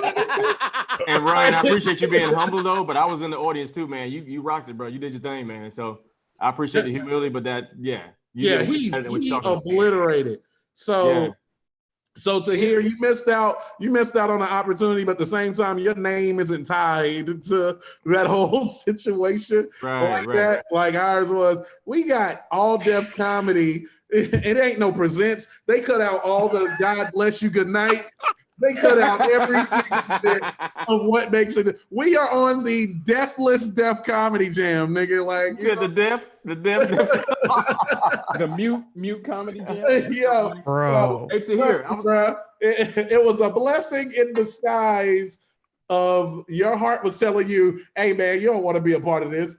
That was what that was, nigga. Hey, Tahir, Ryan, and Clayton, man, just salute to y'all, man, because again, I had a chance to watch all of y'all grow, man. The thing I had to learn, tying back to what you said about Clayton, you getting bad news, Ryan, your uncle, and Tahir, man, I feel like we have to learn the art of performing even when we, one, you have to learn to perform tired. That's an art by itself, performing tired, like when they add that third show on Saturday. And then also, we got to remind ourselves to feel and live while we're chasing this dream. One thing I wasn't always good at was, you see Carbon chasing the dream, you don't give yourself time to feel, which is why we deal with depression a lot. We can turn it off and on when we go in that audition room, and we can turn it on when we get on that stage, but we go through so much trauma, especially just being Black men and living this life, and the amount of no's you go through as a Black man in Hollywood, from being stand-up to auditioning to just being a Black man, and you don't give yourself time to feel. And that's one thing I had to work on, is like taking time off, like from this thing, like this social media, you always comparing yourself, and you're looking at people's videos, you're like, yo, they doing well, and it'll make you sick. So, but if you don't make time to live and love and like find find marriage and find out things you like to do outside of this thing, man, it'll trap you and it'll suck you in, and there's no end to it. So again, salute to y'all, man, because we legit superheroes the way we process and the way we do life, man. So salute to y'all. Man, Ron G was the first comedian. First of all, Richie, is he? You see that? Does anybody else see that? Or is it just me? Yeah. Well, I'm gonna say this before you introduce to it. Ron was the first comedian that I saw to buy a home off of stand-up comedy. I had never, like, we see the comedians who came before us do all this crazy shit, or big actors that we are familiar with, that might have done a movie with, but Ron was on this college tour, and he was the guy. You add this third show, he was on the Black road. History Month comedian. Every college in the world. This dude was driving everywhere. He bought a home off comedy, and he literally was going through health shit because he wasn't getting enough rest and time for his body to recuperate. Right. And you be excited on the other side, like, man, I can't wait to go on tour. But going on tour by yourself, see, at least y'all get a chance to go on tour with your friends. But me going by myself, bro, I was sick, man. My life fell apart, and I'm like, the house is the receipt for the hustle. But what I went through, I remember having a meltdown in my hotel room. I don't remember what day it was, what city I was in. All my friends stopped calling me because I was never home. And I was like, God, I want to experience love. And that was the first time I ever had a real relationship. But I didn't ask for a wife. I asked for love. And I got that until I was like, God, I need a wife. Like, this is what it is. But I remember that moment, man. It taught me a lot. You know what I asked for? I asked for 2020 Tupac to show up on this group. And it happened. You don't know what you get until you ask. You know what I mean? Yeah. I was like, you know what would make this more dope if Tupac pop up right now. Nigga, this is great. I appreciate Hilarious. dreams do come true. Yeah. Dreams do come We true. have just coming into the Zoom, we have Richie Loco, aka High C, aka your favorite crip. Richie has an amazing story too, because one, obviously he was on Insecure. Anybody on the show tonight is on Insecure, but he's another one who his character and also the character he's played on Instagram, it couldn't be further from the truth. The nicest guy. Right. Yeah, oh my God. Tahir, is he on the flyer? The nicest, but also the most disciplined guy. One of the most disciplined guys I've ever met in my entire life. Richie Loco, we've talked about everything from our experience on Insecure to what it felt like to be on that set, to our family life. Also, like what it's like to get rejected on auditions and all of that. So any one of those topics, man, please take a stab at and let the people know who you are, man. Oh man, can y'all hear me fine? We can hear you perfectly, brother. Okay, cool. Yeah, man. Well, I'm Richie Loco. My real name is Richard Nevels, though better known as Richie Loco on social media, I should say. That's better. Yeah. Man, I'm South Central LA, man, born and raised, LA native. Acting is always something I always wanted to do. And unfortunately, being in South Central LA, you do a little extracurricular activities, and you gotta leave a bad situation, man. So how you do that? You can go to school, join the military. You feel me? So I joined the Navy, did that, got out, and I was contracting overseas for the DOD, Department of Defense, making good money as a civilian, Afghanistan, Iraq. And then one day I just quit, man, and said, "What you gonna go do? Go be an actor." Something I always wanted to do. You feel me? So Wait. Hold on, man. I have to do this, please, if you will allow me. Okay. Yeah. I have a question for you. I have a question for Neil and for Tristen. I want to start with you, Richie Loco, because you and Tristen are both LA natives, and Tristen couldn't be more of a nice guy as well, from even seeing this interview and his demeanor. Richie, man, how for you, coming from your background, seeing what you've seen, being what you've been around, how is it possible for you just to be so kind as opposed to being the product of what you saw? You know what, man? I always tell people, like, I'm from South Central LA, man, but it wasn't a lot. There wasn't always just trauma and just turmoil. And we didn't smile in the hood. We had like a lot of good times in the hood, bro. South of the 10? You know what I mean? That's why I smile so much, man. South of the 10, we had good times, bro. It wasn't just like South Central the movie, or Boys in the Hood. I mean, you had that. Don't get me wrong. If you made it through the 90s, which I did, they like, damn, bro, you're a survivor in a sense, But not on my street. Not on my street. Not on my street.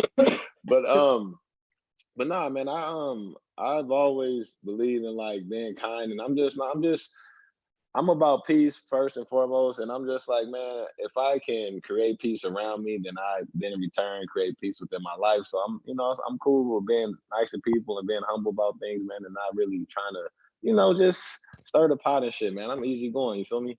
You feel me? I see your You favorite crib.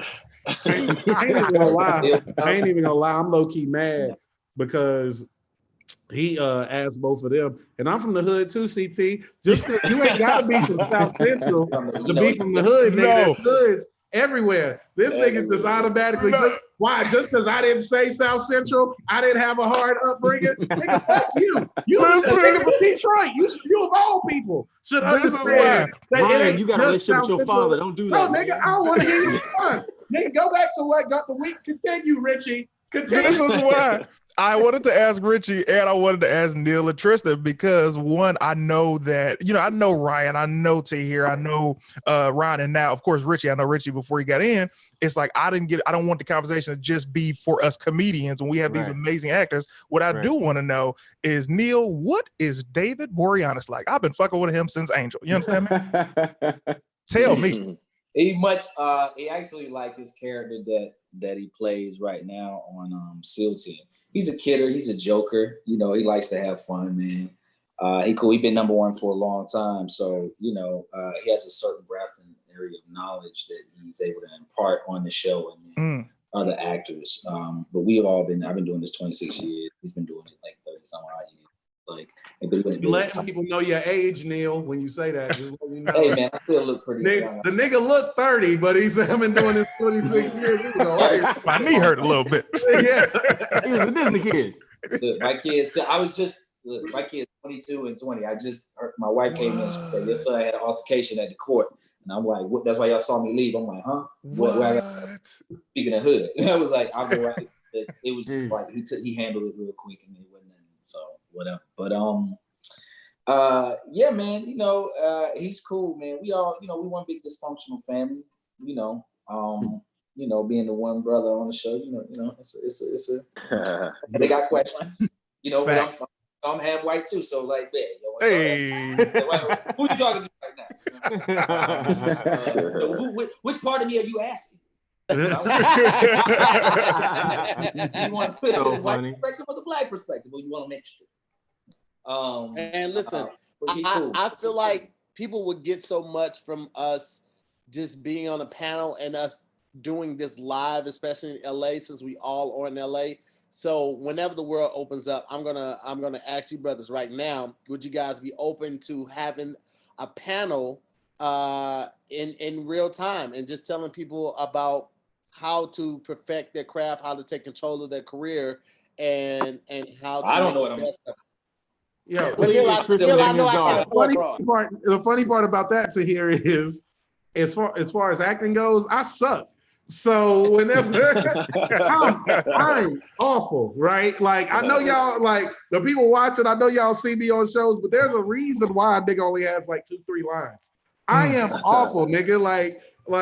So when I watch, you know what I mean? When I watch Neil, and I watch Tristen and I watch Ricky, you other guys, when I watch them three, you know what I mean?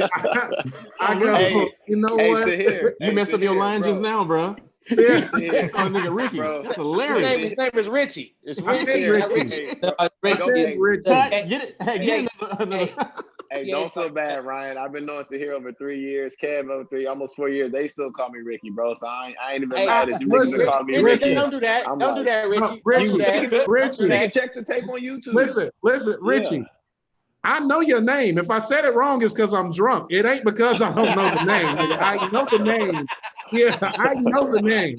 I would never call you Ricky intentionally, nigga. I know it's Richie. I'm gonna change my name to Ricky though. Shit. No, don't do that. So whenever, but I'm awful. So, and it was that's humbling though to realize that like acting is really you can do this too, huh? Like you can do this too. I am. Yeah, awful. everybody like just like everybody think they can do stand up. Everybody probably thinks they can do acting. Acting is really, really difficult, and I'm really awful at it. So when I got rejected initially, I realized, thankfully for me, I was humble enough to realize, hey man, you don't get to be good at everything right off the bat. That ain't how things work. So like even when Tahir is talking about doing a panel, when them niggas start talking, I'm gonna go sit in the audience because I need notes. I'm really bad. I haven't really been taking acting classes, but now that I've been getting into acting, I'm starting to realize how great some niggas are. Like I never watched Denzel Washington movies heavy, but now that I'm into acting, I'll watch it and be like, how in Training Day did this nigga have 7 emotions at one time? How was he mad, sad, scared, but threatening, and all at the same time in that last scene? It's like once you start acting, you be like, that is unfucking believable, nigga. Awful. I am awful at this. Hey, Tahir, I'll come if Tristen bring his dog. That's the only way I'll come. Bring Cornelius. You gonna sit right there on stage. You with Neil's sweater on the dog. Hey, I'm with it. Real quick, Richie. We only got 12 minutes left. Richie, please change your name to your Cash App real quick. If you need me to do it, I can do it for you. But the Cash App is Ryan Davis Comedy. I've sent this nigga money several times. I'm pretty sure. I can change it for you, Richie. What is it? Yeah, it's just Richie Loco. Yeah. Okay. Before we get out of here, man, I want to say, Ryan, what you just said right there is so imperative because one of the best things that you can have in Hollywood especially when you're pursuing the dream and entertainment, is self-awareness. The fact that you're aware that you need to better yourself with acting skills and get a coach and get a teacher and take classes weekly lets me know that you're serious about any craft that you're about. We feel a lot of ways, especially traditional comics and older comics, about Instagram comedians who jump into the comedian lane and start doing that. But I'm sure actors feel a certain type of way too about comedians who jump in the actor lane, and they may have gone through certain schools, or they may have done like X amount of years of training to perfect their craft. I want Tristen and then Neil to kind of speak on how you guys feel about that when comedians get roles that you feel like maybe a thespian should have got. Or rappers. Oh,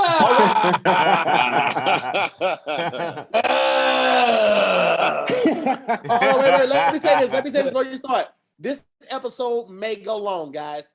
I'm not saying how long, but it may go a little long because I like to close out and let people give them a chance to tell you what's going on, what they got coming out and look for. But I also don't want to cheapen it by shortening people's responses or anything like that. So we might go to 9:10, 9:15, but I feel like this is imperative because I know we have people watching that want to be actors and want to be comedians, and I feel like you guys can really benefit from the testimonials of these people here. So with that being said, again, Tristen, then Neil. Hey, they killing you about your way you pronounce it, Tristen, by the way. Just letting you know. I know y'all can't see the comment, but I'm watching it. Y'all know that. Y'all know that. You know what? Kiss my ass. Tristen, go ahead. Well, I mean, I will say, like, I'm honestly not tripping because about who gets what role. I feel like whoever gets the role was meant to get the role. They deserved it. They were the right person for the role. And if the product comes out and then we all see that they weren't right for the role or something wasn't right, then now everybody knows. But like, I'm not gonna get pissed that Meek Mill got a role in the movie that I auditioned for or something like that. For example, and the reason why I said that specifically is because I went to Sundance this year and I saw this film. And I can't remember the name of the Flex in the Sundance. Go ahead, fam. Hilarious. I ain't never been. I'm rich now, though, but what I'm saying is. The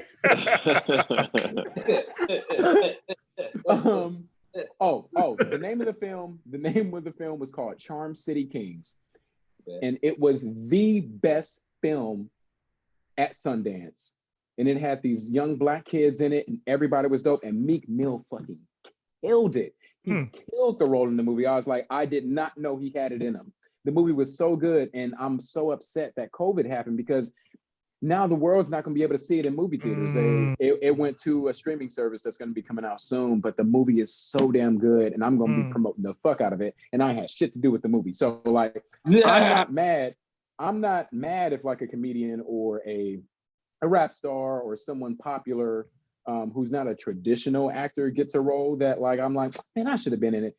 If they're good, they're good. Like it's meant for them. It's not meant for me. What's meant for me is meant for me. And that's something Neil told me as well. It's like, I can't be going in a room for an audition thinking like, okay, yeah, this is for me. This role is for me because it's for me and I won. It's like, no, I will prepare as much as I can for this role. I will do my homework. I will do everything that I'm supposed to do. Don't lie on me. Don't lie. I ain't tell you that sounding like Sensei over here. Just don't hate me. Don't give me much credit.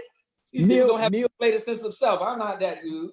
Okay, hold on, because Neil, you told me this, and I remember the night I was driving my PT Cruiser, my 2006 PT Cruiser, when it broke down. My car broke the fuck down and overheated, and I had to call a tow truck, and we were on the phone the whole time. I don't know, I can't remember if I told you that, but like we were on the phone the whole time when you told me this, Neil. And it's like, what is for us will be for us. And it's like, we get that audition, we're excited about it, we go in a room, we do the best that we can, and then we let that shit go. What will be, will be. What we did in the room stays in the room. What happened before we got in the room stays out of the room. Whatever the bullshit is happening, it stays out of the room. But when you're in the room, you're in the scene, and you're in the moment, you do whatever you did, and then like, that's it. It's like you're performing a stage play. It's like, that's your stage. It's like, and it's one time only. So I'm not tripping. I'm not Hey, can I be y'all friend, man? Y'all seem like y'all friends in real life. I want to hang out with y'all, man, when they open back up. I gotta be careful what I be downloading into my homies, man. You know what I'm saying? Different way. I want to hang out with your 35-year-old because nigga, you do not look that old. 35. He got into a fight he just got into a fight. That's why I muted myself. Like 35. How old are you? So me and Neil has had conversation about kids. Mine is 5 and 3. I thought his was near my age, near the ages of my kids. No, his kids is near the age of 20. And I'm sitting here like, why are we talking about children? We all had the same experience. My baby is 37 and my oldest is 51. I saw that woman and I knew everything about her. Once the minute I saw her, I knew she was the woman of my dreams, and I was gonna marry her and we were gonna make babies. Wow. We got started early. We didn't mean to get started early, but we Did nobody come here to cry, Cass? We gonna get a little. Hey, that's a t-shirt, bro. We didn't come here to cry, cuz. We ain't come here to cry, Cass. We didn't come here to cry, cuz. Bro. That's a t-shirt, nigga. No, she dope. As long as I've been acting, as long as I've been acting, I've been with my wife 26 years. That's dope, man. Seriously, that's dope. I appreciate it. You know what I'm saying? But to what Tristen was saying, I get pissed off when motherfuckers get a job over me, an actor, rapper, singer. I get some ads because you automatically got a little step above me for your other success. Go over there, make your money, man. What you doing? Why you over here with my stuff? I'm a day player. I'm a day player. So what I was gonna say actually is that you go through levels of as an actor in any profession, especially as an entertainer, you go through levels and ebbs and flows, peaks and valleys, ups and downs of how you feel about the game, how you feel about your art, how you feel about your craft, how you feel about those audition rooms. And you go through in the span of a career, you go through being like, oh, I'm gonna be the guy that just know I'm gonna get it, I'm gonna claim it. And then you go through another period of like, well, I'm just letting the chips fall with it, man. And you evolve over time. You find out what works for you. I told Tristen what worked for me and what's worked for a lot of the homies around me. My cousin, Tori Kittle, is another actor, and he's a little bit just a little bit older than me. And the stuff that he would learn, he would heavily impart on me. But mostly, what I'm saying, like I told Tristen, like he's saying, what's for you is for you. And I don't have to take from your shine to get my shine on, and vice versa. My shine is my shine, and it will happen the way it's supposed to happen, as long as I'm diligent about it, as long as I put in all the work, and like real work, not that like, oh man, I'm doing the work, and dude just sitting on the phone with the phone. Right? I mean, you got to be constantly reading, studying. We're all business owners, like you said, and nobody's going to tell you when to get up, when to, what to study, what to work on. It's part of your journey. So I do get upset. I mean, I used to get upset because I say, why do I have to watch a rapper learn to act on a show when there was a great young actor who all he wants to do is act? Like, I could have watched him just be dope. And that's because that dude went and was dope on something else. That's the second half of it. Like, I didn't know, and early on in my career, I was like, yo, it's just, you already got your fan base and you coming up in here. And like, honestly, at the time, so I was in an interesting space because there wasn't a lot of cats look like me. There was a couple mixed dudes, but it wasn't like we were not popular. And like my homeboys would hit me up all the time. It's like, man, how many breakdown, how many African Americans do you see? How many black people do you see? We had disadvantage. And I'm like, how many mixed people do you see? Jack. He's blessed. Jack doesn't exist. Don't happen. Dolomite is my name. Jack. Hey, chump.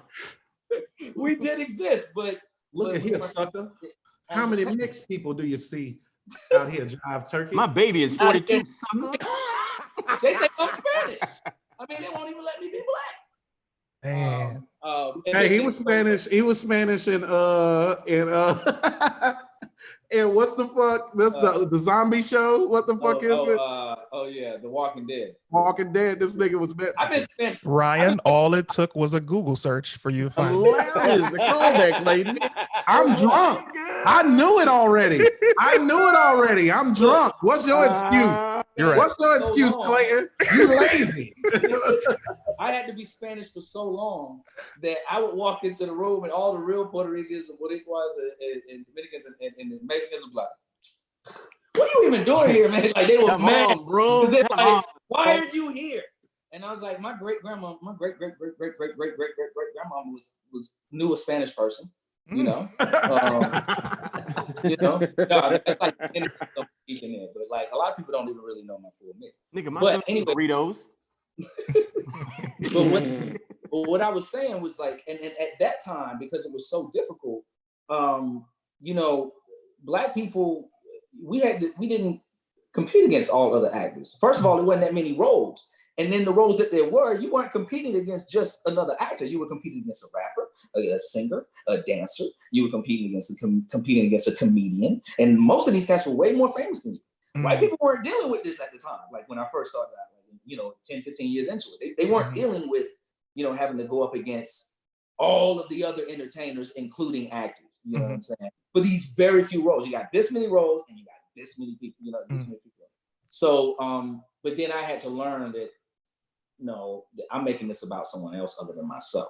Ultimately, the responsibility lands on me. It rests on me. I go in, I'm as dope as possible in that room, and then I let it go. And the hardest thing I ever had to do was learn to let it go because I had kids, I had a wife, you know what I'm saying? I had to support them, and I didn't have no square job ever. So, I mean, I had, you know, since I was 17.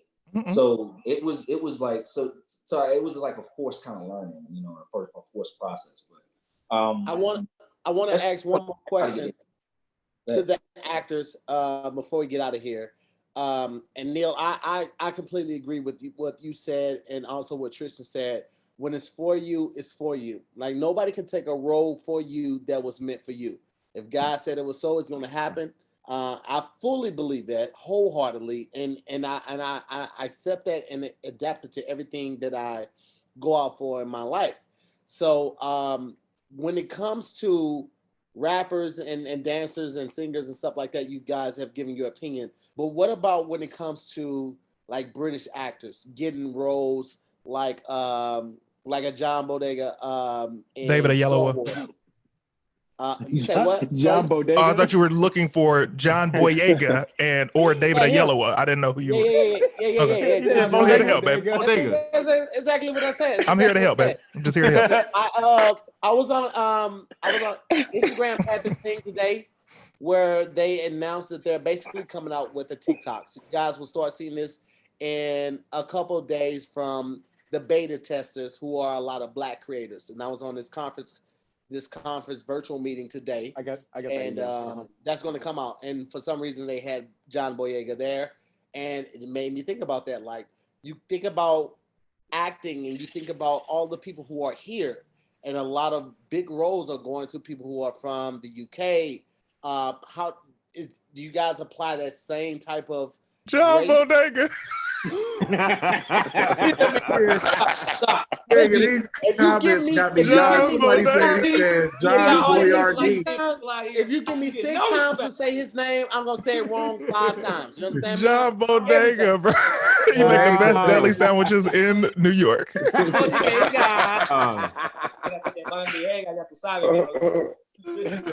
That's funny. I'm sorry. Go ahead, Neil, Tristen. How do you guys feel about British actors? Neil, then Tristen. Okay. To your point, you know, it is an easier thing to be, especially when they're playing like American people, right? It is a thing to be like, oh man, but do you know how hard they work over there in Europe? Like when they on their craft, they on their craft. Most of them went to school for it, like and like always in theater doing stuff that like we're close to Hollywood, so we have this idea, this perspective of like movies. You know, their first thing most of the time is theater, just straight theater. I want to be live, part of the crowd. I want to learn. They deep with theirs. We are too. We have very solid actors that put in a lot of hard work.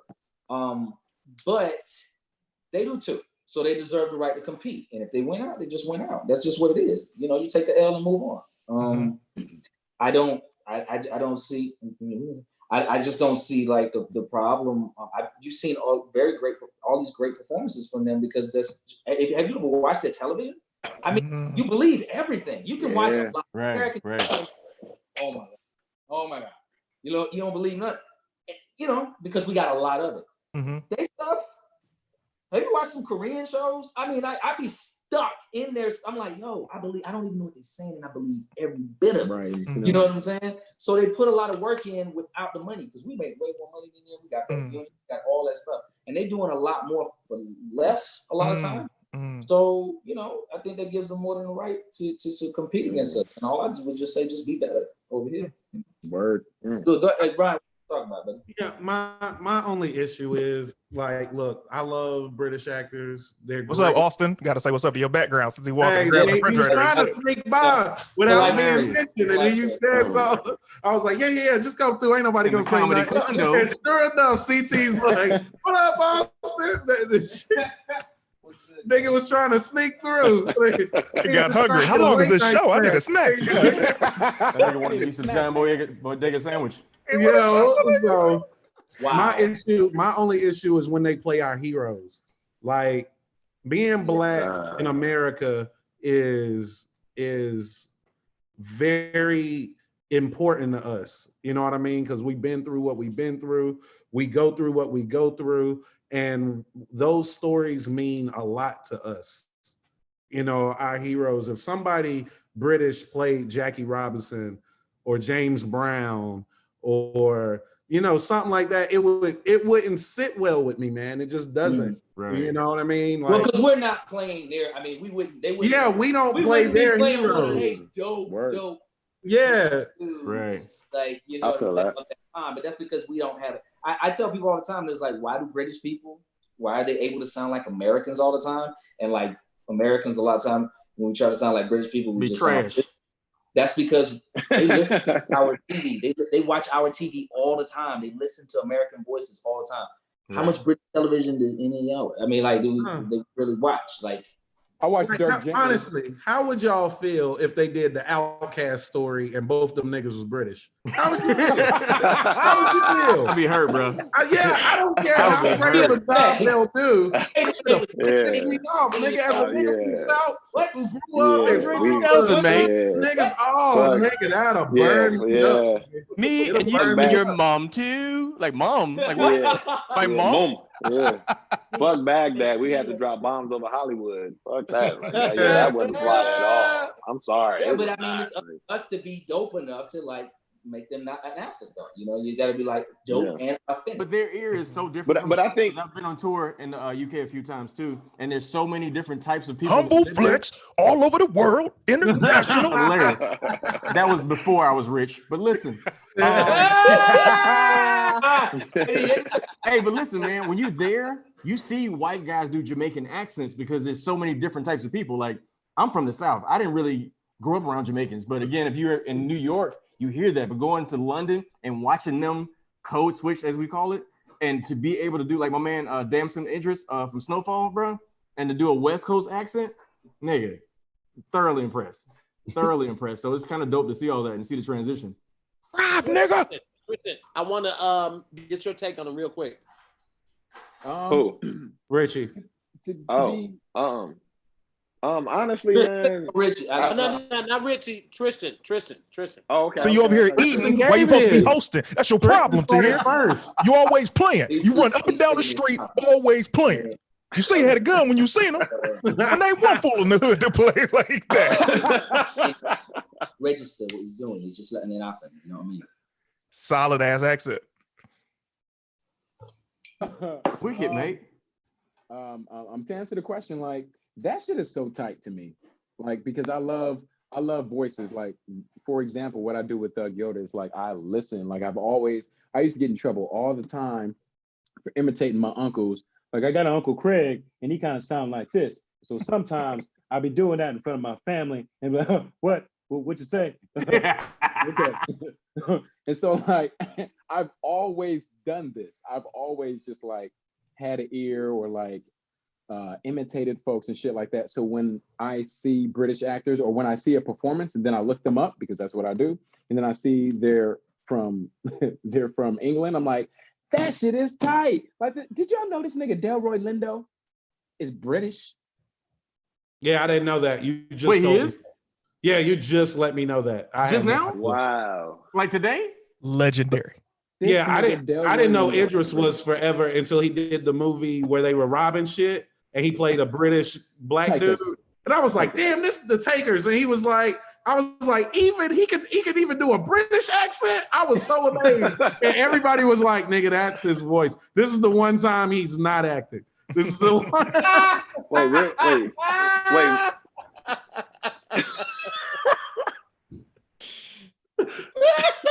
That's funny. That's funny. But like that shit is so tight to me. Like I wish, like low key, I wish I grew up in London so I can go to one of those schools and just study the craft the way that the folks in London study. I know there's a school from London that's over here. I forget what it's called. I think it's IDSA or something, Identity School, something like that.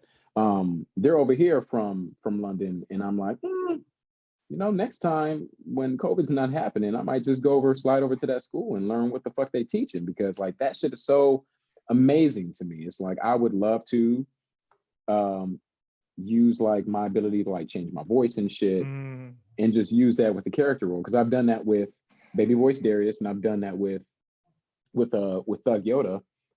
Like Bigger is the first time where I just get to use like my own voice and just be like a version of myself. But like that shit is so amazing. So like I'm never mad when I see like, what, this nigga's British too. It's like, wow, that nigga's British too.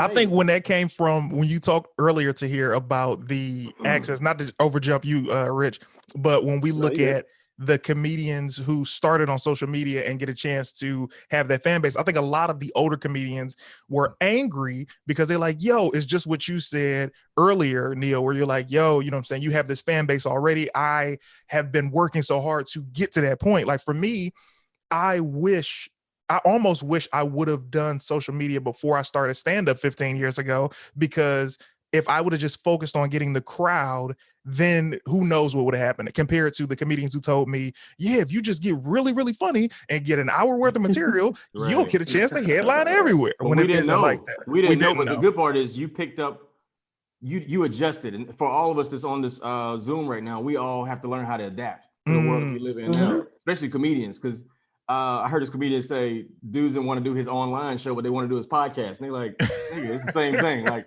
nobody, but you only have a preference for one, you know what I'm saying? So we all have to adapt. And I was the last generation of watching cats do a late night performance and their life changed. I was the last one. When I did Last Comic Standing, they started adding reality stuff and it got weird. So in my head, me being a finalist on Last Comic Standing, I'm like, oh, my life about to change, but nothing really happened, because and I did Arsenio too, so it got different. But then I could have caught on to social media when it first popped, but I was still like, I'm a purist as far as comedy. And I was like, I'm good. But then later on, I was like, I'll get left behind if I don't keep up. You know what I'm saying? Yeah. Caught on Ryan and Clayton. Well, shout out to my OGs, because they didn't lie to me like they lied to Clayton. They my OG was like, hey, you want to work in this world? Learn how to put asses in seats. And right now, the internet is how you put asses in seats. Yeah, you adapt. And I was like, let me figure this social media shit out. Let me tell y'all a secret. Most people don't even know this. Hate social media. Can't stand it. Wish I didn't have to do it ever. Every day that I get on, it's the worst day of my goddamn life. But it's the tool. Your sales pitch on that and acting is hilarious. I'm a terrible actor. I hate social media, but my life is popping. Yeah. Social media made my life what it is today, and I thank all my fans, and I will continue to do the things that they love. But I hate it. So do understand that I'm doing it for y'all. Like, hey, real quick, but to jump in on that, like it's social media definitely, even for like stand up and acting. Like I said, I always wanted to be an actor, and for me, I was staying like 5 hours away and shit from not 5 hours. I was staying in Temecula, like an hour and a half from LA and shit. You feel me? That's 5 hours, nigga. It is with traffic. I'm thinking like nice to drive to bullshit ass audition. That take like 5 hours sometimes, right? Coming to LA for 5-minute audition. But anyhow, social media, if it weren't for Twitter, I wouldn't have been on Insecure, if I'm being honest. You know what I'm saying? Because casting directors went out, like, we looking for somebody to come on Insecure.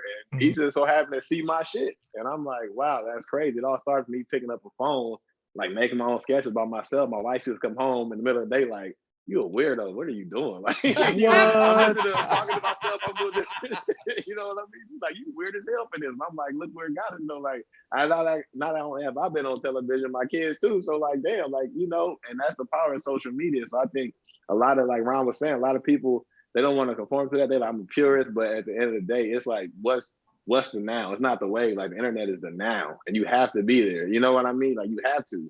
You know, and Ain't no a lot of people don't hear that. No more. Nah, it ain't. Real nigga get on stage, real like, nah, real nigga stay broke. Hey, I wanted to say something about the, you know, like, cause you know, just to back when we were talking about like what's for you and how we're saying what's for you, you know, can't nobody keep from you. You know what I'm saying? You're gonna get what you're supposed to get. Insecure and this other show, Dirk Gently, that I did, I auditioned to be the leads in those. I auditioned to be Jay. I tested to be Jay. Lawrence. Yes, to be Jay's character, Lawrence. I tested for Lawrence along with like 6 other cats who all ended up on the show. But tested for Lawrence, didn't get it, just knew they were loving me, Prince. Everybody was loving me, and I did the show Dirk Gently. I tested to be the lead character in that. And then like I did when they were doing the deal, they said no to Insecure. They were like, no, you don't got it, sorry. But if we go to series, you know, who knows? I was like, whatever. And then I started to test for Dirk Gently. And as I was getting the deal, they called me and they were like, hey, yeah, they're pausing your deal and putting an offer to someone else. I said, who's this someone else? It says Elijah Wood. I was like, well, okay, then I'm done. Because if you put Elijah Wood, my shoulder's too big. You're not gonna cast me. Or my shoulder's too big. Those two things. Okay, they don't. You want Elijah Wood or you want this guy. And so of course it went to Elijah Wood. And then I went through this whole pilot season, man, and I tested 9 more times, got nothing. And then at the very end, they called me and they said, hey, Dirk Gently wants to see you for another role. And I was like, cool. Well, cast me because you've seen me already. I've been in times. It was like, yeah, but they want to actually see you. And I said, okay, you know what? I'm gonna bite the bullet. You know, even though you already seen me, I'm gonna come in. They was like, tomorrow. And I'm like, what? Huh?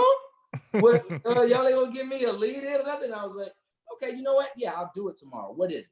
Boom. They said, okay, I got it. I said, I'm gonna come in a suit all the way over to Marina Del Rey to the west side. I'm gonna crush it. Then I told my manager, I said, you know, this is probably the night that all the old stuff that didn't cast me gonna call me for. He was like, yeah, that's funny. Hang up. That was like 5 o'clock. 8 o'clock, they called me. Hey, remember what you had said? Well, Insecure called. Wow. Also, and they want to audition you for another role. Like, well, they seen me and were testing me for this role. So why did they need to for the other thing? And then I was like, you know what? I'll do that too. When is it? Tomorrow, same day. So can you do both those? Is that possible? Oh, same day. Jeez. Why would y'all, I want to go. I was like, Prentice, why would y'all do that to me? Like, this is messed up. And then, you know what? God was on my spirit. He's like, you know what? I'll do them both. How much time I got in between the two? 45 minutes. Jeez. That's just a driving That's part. traffic too? That's traffic? Is it traffic? Definitely pre-pandemic. But it was all on the west side. And I only go there to audition. So I went there, same suit. I was like, well, I can't change because I only got 45 minutes. That's to get there, park at HBO and all that stuff. I said, I can only, at Sony, I'll wear the same suit. So I was the one dude in the Insecure audition with a suit, by the way. Hey. Because I wore a suit to play a detective on the other one. And long story short, short story long, even after like getting told no by them and then having to come back in after being like at the top, the regular, and then having to come back in and basically start all over again, I went to both auditions and I booked both on the same day. So look at God. What? Look at God. What he got for you? You know what I'm saying? That was Neil's way of telling us that he don't need as much time to get shit as we do. That was pretty much all he was trying to tell us. It was like, y'all can have all week But if I find out the day of, it's mine, nigga. That's what I'm telling you. That just proved why he didn't have his cash app up the whole time. Listen, it's 9:20 right now. Nah, don't do that, kid. Don't do it, man. Close it out. Nah, we gotta man. close it out, man. We having a great vibe. We having a great. Everybody's enjoying it. Hey, fuck your rules, nigga. No, I'm sorry. I'm sorry. That was the alcohol, nigga. That had nothing to do with you. You gotta leave them. Y'all are actors and comedians. You know, you leave them wanting more before they get tired of you. Okay, y'all know the rules. Okay, these are the rules. Clayton, fix your goddamn face. I'm sick of your shit already. Who the fuck are you talking to here? I'm talking to you. You're talking to me like you are a single mother right now. Fix your face. Oh, I love how y'all address like how you had to go on stage and when you in pain and all that stuff, but you ain't address like a $50-60 million production when like something bad happened to you and you got to go on there and they say the lines. Oh no. Yeah, you address that. What, Neil? You know what, Neil? Here's the thing. It's because that we're guests in your world. Yeah, so right. I can't speak to that the way that you can, but I can always open the door and open the floor for you to speak to that. But I don't want to speak to that because I'm literally a guest in your world. Like I guest star on roles. I've never had a lead role. I've never been a regular. I've been a series regular, but two episodes, like that's not even really regular for real. If you would like to speak on that, you are. Please, I remember the last episode of series 3. Series 3. We were at the Hollywood Memorial Cemetery, and it was your anniversary, and you had something planned special for your wife. Jeez. And you had to go, and you were literally like, where you're gonna get this shot finished by this time, or I'm fucking leaving. And that's it. And you're a fucking star on the show. So speak on it. My son was graduating high school that night. I had flown all my family into town. And I planned over. Wait a second, Neil. Let us who don't know what that's like just breathe on that. You flew your whole family in the town. Bless you. I didn't say I felt like it. No, it's too late. Just I had to sit in that. Man, my kids ain't even been to my house. Man, that's Jesus Christ. And that's wow. The whole time somewhere over there. The whole time Ryan is sitting there like that's nothing. I flew my whole high school into town. Look at Ryan. Ryan's like, this is family. I had my whole high school come through. That's the building as well. No, I flew them in because it was a secret. I flew them. We did it. The onus was like under my son. Like he was graduating, so we flew all the family in. So it made it look like, oh, they want to see him and stuff. But really, what my son and I were doing, we had planned this thing over like 15 years. My wife and I had never had a wedding. We were far too broke. We had no money when we got married. And she always wanted a wedding. And I told her, I said, you want a house or you want a wedding? And you can't have both. So pick your poison. And I said, we're not getting married. You're not having another wedding because all your brothers and sisters and all that stuff had big weddings and they all divorced. We had a little tight, we had nothing. Courthouse, and we still together after 20 years. But secretly, I was planning a reproposal to her to do in front of her family, to do in front of all these people. We ain't come here to cry, Cass. Are you trying to come on, cuz? How did we get here? How did we get here, cuz? God damn. I was just go ahead. I was trying to come up with the I'm all sweating. Jesus. I was trying to develop the relationships between like Vera Wang and all the things that she loved and all the people that she loved, so that I could, I was trying to be as successful as I can to get those relationships so that I could give her the wedding of her dreams. And I finally was able to do that, and it just so all of it happened on the day that we had to film, and it was Regina. Remember, Regina King was directing the episode. Fine as hell. Regina King is fine as hell. I mean, little tiny something. Just good. But and she knew about it. Did you have to rub your hands together when you said that? Little tiny something. Little tiny something. Little tiny something. Anyway, my wife, right? What happened was Vera Wang, my baby boy, is 35. My baby boy is 42. But what I'm saying is, she was wearing a flight suit like a jumper, and I was like, "Girl, look at you over here."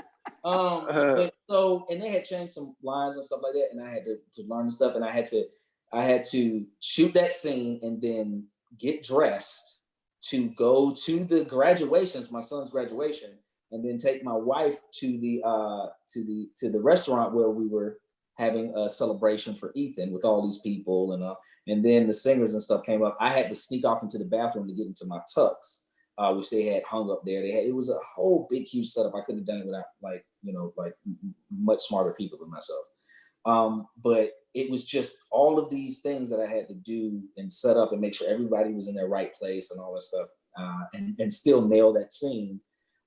Which I thank you Tahir, because like you helped me through it. It was nice and cool and calm, and you were snapping, was cracking jokes and stuff. It was all good, but I had to break out. I was stressed. I had a panic attack on the way to like asking her, like, because I was freaking out because I didn't know, maybe she'd be like, you know what, nah, I'm straight. Like what it would have been really awkward that after all these years she'd been like, you know what, this is my chance to get out. I'm done. I was actually gonna break up with you tonight, but Why do you used to do this? Since he graduated. I literally Right, since he graduated, now's the perfect time to tell you. Hey, but Neil, I'm man, only tripping off of I have to fly out that night because me, Kev, and Tony have a show that weekend. So I'm like, I gotta get out of here, catch my flight. Big flex, performing all over the world with your friends. before I was rich, but listen, hey, guys. I still don't appreciate y'all calling your tour the real comedians of social media. Nigga, I'm a real comedian too. These niggas slapped all of us in the face with Here's that the shit. Here's the thing, Ryan, here's the thing. It's beef. You know for a fact that wasn't towards you. With Neil's hand. I know. I just had to. Hey, so Tahir, you left him off the flyer and the tour? Is that what you said?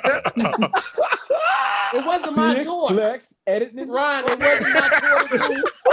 I do want to say, here's the thing. When we started that, Ryan Davis was already touring alone. He was touring the world before we even started our tour. That's number one. I wasn't going to say that. I'm just saying the name of the tour. Here's the thing. I named mine Funnier in Person. Why couldn't y'all do that? Something of that nature. But it definitely was a flex to some niggas' faces. I won't say their names unless you pay me. If I get $100 in the next 5 minutes, I'll say. I'm gonna send something to you. I'm gonna bang your line after this is over. I'm gonna send something to you. Don't worry about it. Send it right now. Just drop one name. It's beef. Drop one name. Nah. Okay. I get $100 and I'll say the names in the next 5 minutes. Otherwise, I want to say this though, because to hear about to kick us off, Neil, man, what you bring to that show as the character, you know what I mean? Chad, real niggas need that. There's no character like that on TV. You know, there's not a lot of black men on TV, period, but to, you know, have that perspective of a dude that's not a pushover when it comes to women or whatever. It just seems like, you know, I'm glad you got that instead of Lawrence, you know what I mean? Because of what you brought to it. You know, we all know you didn't get Lawrence because you're short. But either way, like, it's just because it's a true story. Yeah, that's a backhanded compliment. But I'm glad. But I'm so glad you got Chad, because I'm telling you, it's important. Like, your character and Kelly's character, you know what I mean, is the most important to the show to me, because it keeps me invested. You know what I mean? Drama is cool, but drama isn't what keeps me invested in a show. It's funny. And what you and Natasha do on that show, man, I tell you, I appreciate y'all. Just absolutely. For sure. Man, I love what y'all do. Man, you too, Tristen. But I wish they had you. I wish he still lived in the building so he could see you more. I know, right? Us to get, like, I wanted Chad to run into Tristen and to run so bad, nigga, so and to run into Natasha's character. I was like, oh my god, it's like, it would be great. Yeah. You know, shout out to me being one of the only few cats on that show that's never naked. Yeah. To Issa seeing this, and next season, that's your ass, literally. Yeah. Hey, they're gonna call him Cheek Meat McGee on the next one after they win this Emmy. Win this Cheek Meat McGee. And they feel like They got my nigga Richie taking care of a baby that ain't his, and the girl that ran off. Whoa. That's the other brother. That's my brother. Hold on. Oh, that's your brother. That ain't got. Oh, that is right. There's the other brother. Curtis You like, ain't no nah, I sucker. wouldn't even do no shit like that. Even if I was active. Hey Neil, after this Emmy is coming, bro. After this Emmy, it is coming, nigga. Cheek Meat McGee. Light skinned niggas get stretch marks too. I love that they don't never show your wife, by the way. I love that they never show who she is. It's a rumor. It's beautiful. I mean, because I feel like people, like girls, always get on me about Chad. They're like, he's such a hoe. He's such a this. I say, have you ever seen him naked? Have you ever seen him shirtless? Have you ever seen him fucking around with some girls? And they're like, yeah. Well, he was. Hold on. He had the strippers. Like, yeah. What did he do with the strippers? Did he even touch the strippers, or did they try to touch him? And did they cut before that happened? And they're like, go with the facts, pissing people off. Pissing people off, making people off with the facts. They don't like that. That's acting. See, make them feel like it. But he a good nigga. He a good nigga to me. I'm straight out of Compton. Ryan, you got Hey, a good Neil nigga. got an entanglement spirit. Neil got an entanglement spirit, is what it is. Before we close out, I wanted to make space to make sure Tristen didn't want to add anything to what Neil had said about having to be able to perform and spit those lines, even though you might be going through something, you might be dealing with something. I just wanted to make a little space for you.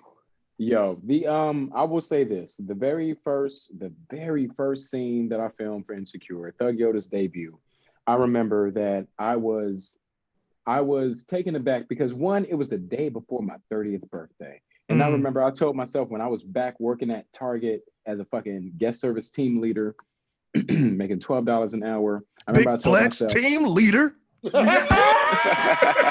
Hey Clayton, as he pushes his glasses up, I was working at Target. anyway, listen guys, $12 an hour, team leader. Would you like a Target red card? Would you like a Target red card with your purchase?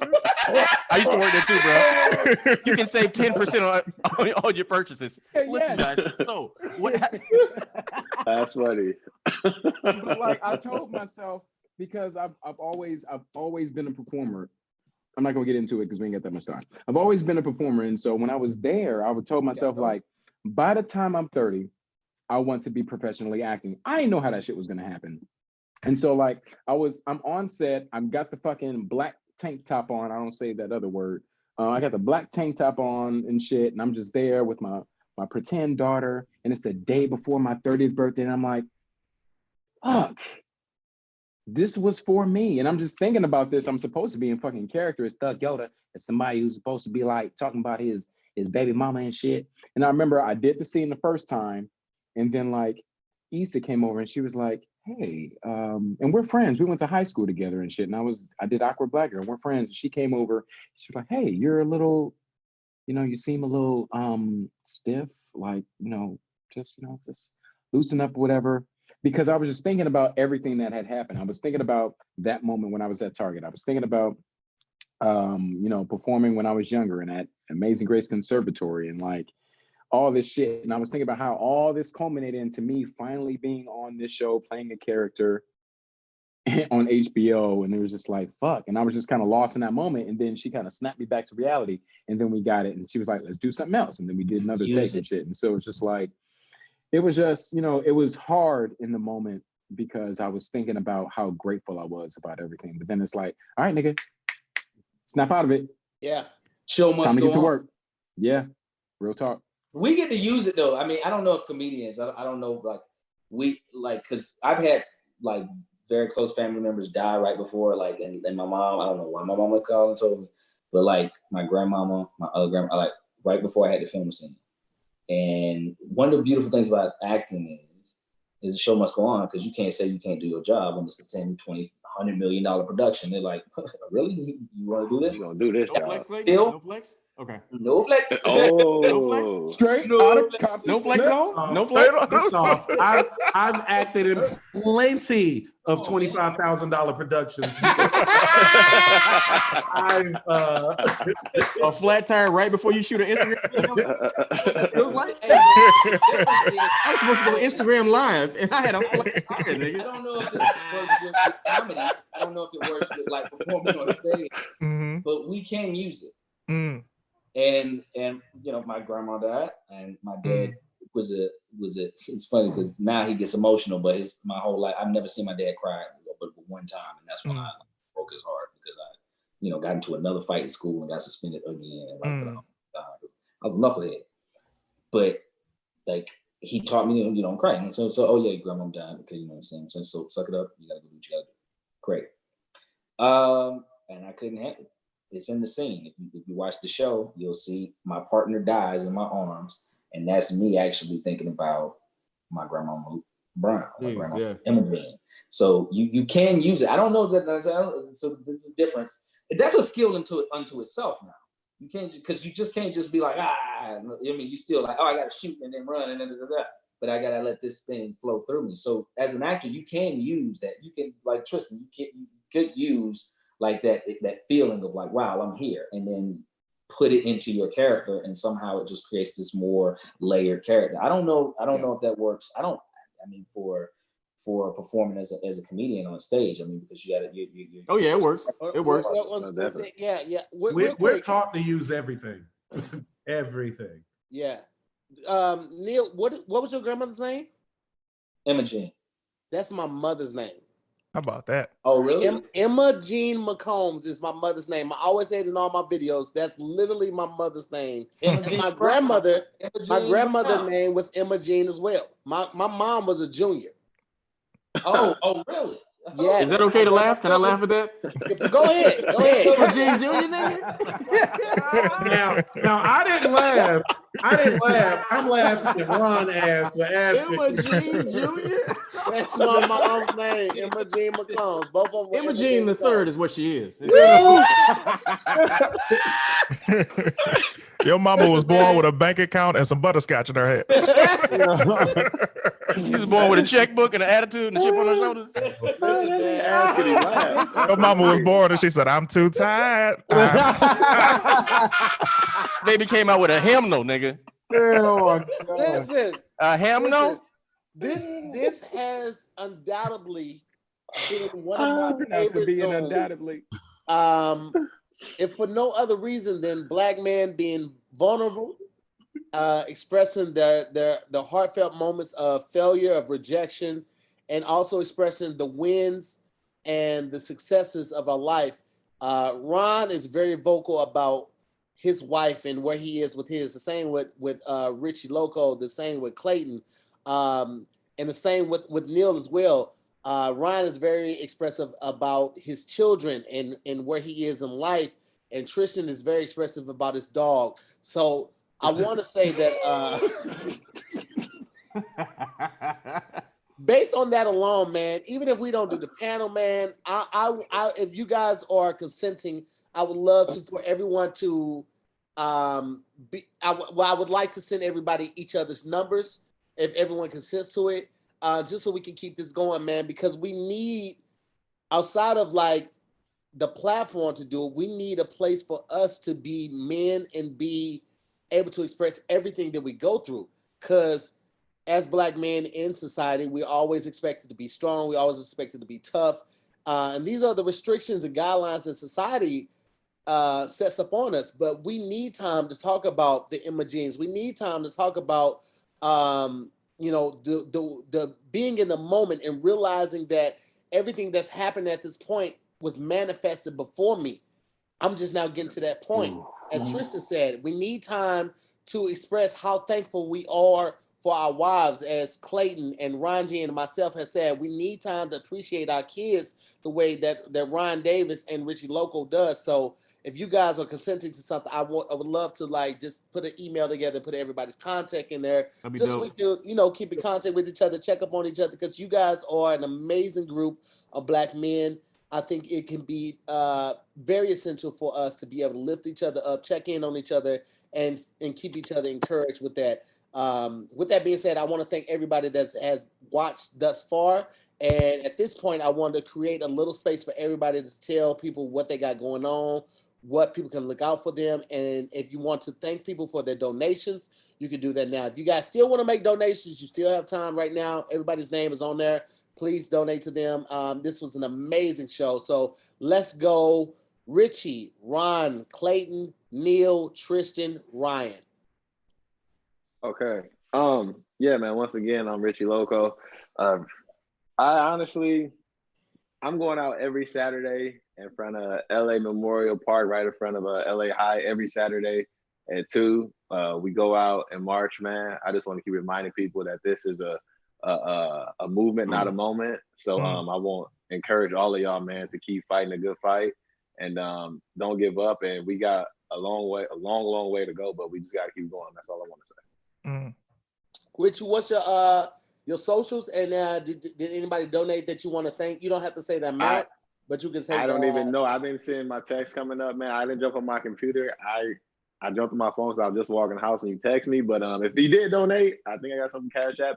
I appreciate you so much. My social is Richie Loco on Twitter, Instagram, Facebook. Yeah. Hey, look, Richie, man. Look, you know I'm your friend in real life. I enjoy you. I'm a fan. I know you hate this because I hate getting this sometimes, but can you please just do it one time for your boy? What? You know what I need you to do, man. What's happening? I'll tell you this. Favorite crib high seat? Thank you, man. I'm glad I didn't have to make an offer because I was like, I'm about to offer. If you do it, I'll do. But I'm like, glad you didn't have to do it. So I appreciate you, brother. Yes, Cash. Yes, Cash. Ron G, what you got for him? Hey, so first of all, it was a pleasure to actually formally meet Neil and Tristen, man. Absolute pleasure. Richie, we see each other fairly often, but I always appreciate you and how you handle your family. You're good people, man. And our class of comedians is amazing. I'm thoroughly impressed, and I'm happy about our trajectory. And we just getting started, fellas. So every Thursday I do a couples game show called Couples Couch with my lady on Instagram Live. Please follow me, comedian Ron G, comedian RONG. Also, every Sunday I do virtual Chocolate Sundays, which is the dopest, longest running, most diverse comedy show in the nation. We do it every Sunday via Zoom. I post all the details. Dope, great comedy show, great energy, good vibe. You're gonna love it. I post really incredible videos on Instagram. Please follow me, comedian Ron G, on that. And also follow me on YouTube, man. I appreciate y'all so much. Also, big shout out to Ernestine. I don't know how old you are, but that is a grown name. That name, you clearly drive a Buick with a name like Ernestine. She's a junior. She just turned 22. She is. Ernestine III. On ET for short. Also, Sierra, thank you so much. We appreciate you. And Deanna, bless you, sugar. Thank you so much. So appreciate y'all. I got family coming over too, so I got to head out, but I appreciate y'all to hear. Thanks for thinking about me, bro. Always was. Yes, sir. Salute, man. Yes, Ron G. Clayton Thomas. Oh, you thought I was headlining this bitch. All right. First of all, let me shout out. No, to... he said me. Thank you. Oh, he said he. Yeah, he did. He said Ryan last. Okay. I just want to put that out there. All right, go ahead. Cool. If you, all right, I'm just waiting. Real quick. I'm sorry. I'm sorry to cut you off too. I gotta run too. Oh, you gotta go. Okay. I'm so sorry. Hey, Clay, hey, bro, you know, see, bro, it's nothing but love. It's nothing but love. But my wife made food like 40 minutes ago. But Neil, man, I finally got to meet you, brother. It was great talking to you too, man. Tristen, Ryan, Tahir for sure, man. Much love to you, brothers, man. I appreciate y'all for real. Thank you so much. Yes, sir. Yes, sir. All right, he's the best, man. Such a good guy. Well, first, I want to say thank you to Chelsea. Thank you to Diana. Thank you to Nicholas. Thank you for Kiera. I am so grateful for you guys donating some of your hard-earned money to Team CT. I am truly grateful always to be a part of this. Tahir inspired me so much. I decided to get my friends together, which are mainly women, and a couple of the homies, and we talk about dating and relationships. So I'll do that every Wednesday and Friday on my Facebook page and YouTube at the same time. Support your boy that way. I'll post what times. It's usually like 4:00. But Neil and Tristen, man, it has been such an honor to listen to you guys and to talk to you today because, man, you guys are a wealth of information and y'all super cool, man. I followed y'all both on IG. Man, I am forcing this friendship after y'all. Neil, what you got for him? Oh man, So tonight, the reason why I was late is we have this thing that we did, that Arvin Ethan David did, who produced that show Dirk Gently that I did. It's a night of creative protest in theater. He just wrote a bunch of these different writers, people of color, directors, people of color, and actors, people of color, got together and did an anthology of like some monologues, some dialogues, and it premiered tonight. It did really well. It's called #While We Breathe. That's what I did. I had to actually film that right here in the same spot, playing this character. It was a great experience to do it, you know, especially in this time, basically doing theater from home. I have a movie coming out called Last Night in Rozzy. My first lead, you know, see it, pay attention to me for more than 5 minutes. You know, my show, the show Still Team on CBS is still going Wednesday nights at 9. And, you know, Insecure and be at Neil Brown Jr. at Twitter and Instagram. And I really appreciate you having me on here, man. It was a good time seeing all you fools, making me laugh, making me feel good, keep the friendship going. I appreciate y'all. Y'all can hit me up anytime. Awesome, brother. I appreciate it. Tristen, what you got for him, man? Let's see. First of all, thank you, Tahir. I appreciate it. I had such a good time tonight. I had such a good time during Wording is Hard. I can't wait to see the foolishness, because I can't remember what the hell happened during then. But as far as like things that are going on, as far as causes to kind of look at, I would say, please follow my friends at We Are Happy Period. We Are Happy Period on Instagram. Bridging the access to menstrual health and safe products and reshaping the discussion on periods. It's not taboo, fellas. You got girlfriends, you have moms, you have sisters. Like, it's not a bad thing or a scary thing to go down the menstrual cycle aisle. Like, it is okay. Every woman does it for the most part. It is all right. Y'all can do it. Also, please, if you like me, please watch Insecure, and please check out my show Bigger on BET Plus. You get a free subscription for 7 days where you can check out the whole season, 10 episodes. And we got a season 2 coming. So just stay tuned. We also have another friend on that show, Chase Anthony, is on that show as well. That's another comedian, another one of our comrades, another one of our brothers in arms. So absolutely check that show out, man. Yeah, he's been on the road with Sinbad for like the last 3 years, man. So please check that out. It's an amazing show, amazing talent on it, and yeah, you would not be disappointed. Ryan Davis, if you would, please. Oh man, I like to say thank you to Tamika, C. Shiloh, Miss Canada, Diana, Amanda, Kristen, Carlin, and Travia, Misha. I'm sorry it's so long. It's just people. Son of a bitch. That was for me. That was correct. Those are the ones they sent you for me. So, yeah, like hey, whichever way, however it got here, I appreciate you all the same. I like to thank Tahir for having me on without me having to say anything. It was very appreciated. It was appreciated.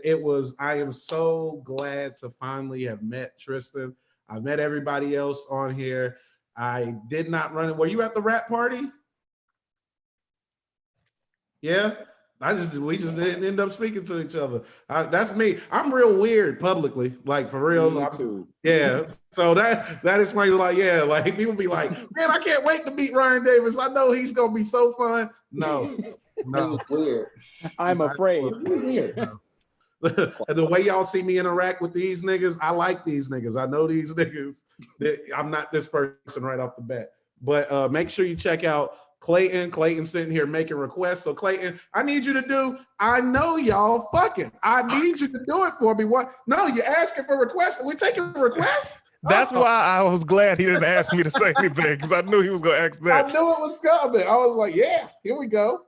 You know what's funny? I have never done this by request, and I'm going to do it right now because you asked me, and this happens to be Tahir Moore's show. Come on, man. I know y'all fucking. I am so disappointed in myself. Some of my favorite shit, man. That nigga hate doing that shit. That's another reason I had to ask this nigga to do it. Thank you very much.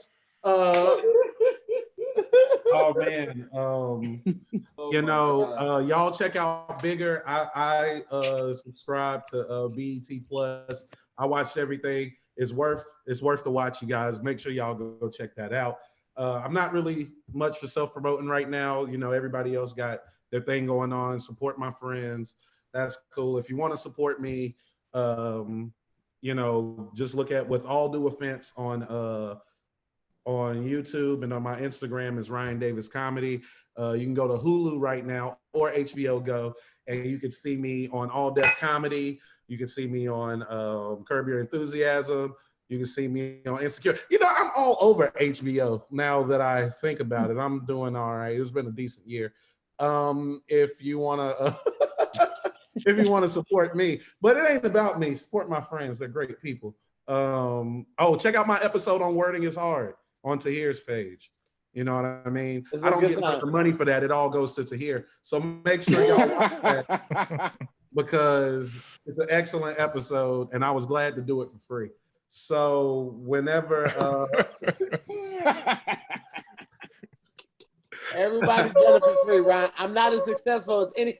I'm the least successful. I have to be this guy, otherwise I'm the least successful of everybody on the Zoom right now. Right now, I'm the least successful of everybody on the Zoom. That is a lie.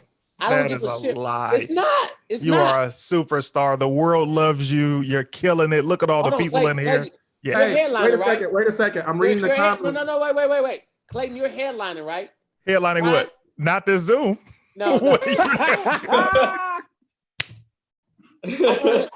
I want to thank Tamika, Tawana, Ja'Cory, Shayna, C. Shillo, Nicholas Hall, Diana, Diana, Shrud, Amanda, Nail by Ryan, Christopher Wright, Janine, J-Mo, Vanessa, Victoria, Talia, Shalita, Rashana, Christian, Jeremy, LeBaron. Thank you guys so very much. I cannot thank you enough. Yeah, big thank you to Christopher Wright because he came through and blessed me something ridiculous.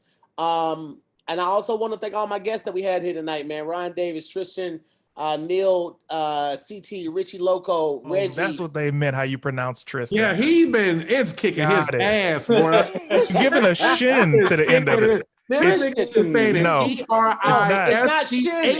It's not. It's 10. It's Tristen. How about this?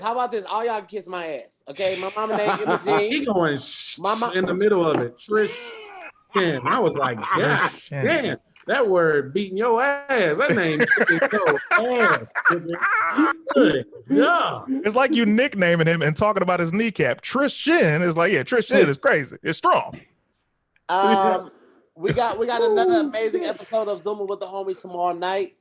Please make sure you check out today's episode of Wording is Hard with Sabrina Sith. And tomorrow night on Zooming with the Homies, we have Tim Delaghetto, we have Kev on stage, we have Kanisha Bus, we have Big Ja, and we have Takara Williams. It's going to be an amazing show.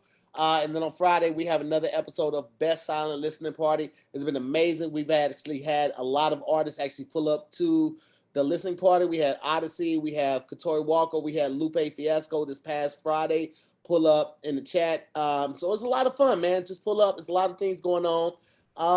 I appreciate you guys. Thank you so much for pulling up. Thank you to all my guests. And we guys will see you tomorrow on another episode of Zooming with the Homies. Zooming with the homies. Oh, man, I just worked with him. He's in Last Night in Rozzy. That's what I'm trying to tell you, dog. He's in that movie. Oh, yeah. And somebody said Ryan's all over HBO with his 2 lines. And my response to that is, nigga, how many lines you got on HBO? Fuck you, nigga. I got paid. All right. I'm on that motherfucker. It's a cold game out here, baby. My name in the credits, nigga. Fuck you. All right, y'all be easy. All right, brother. All right, man.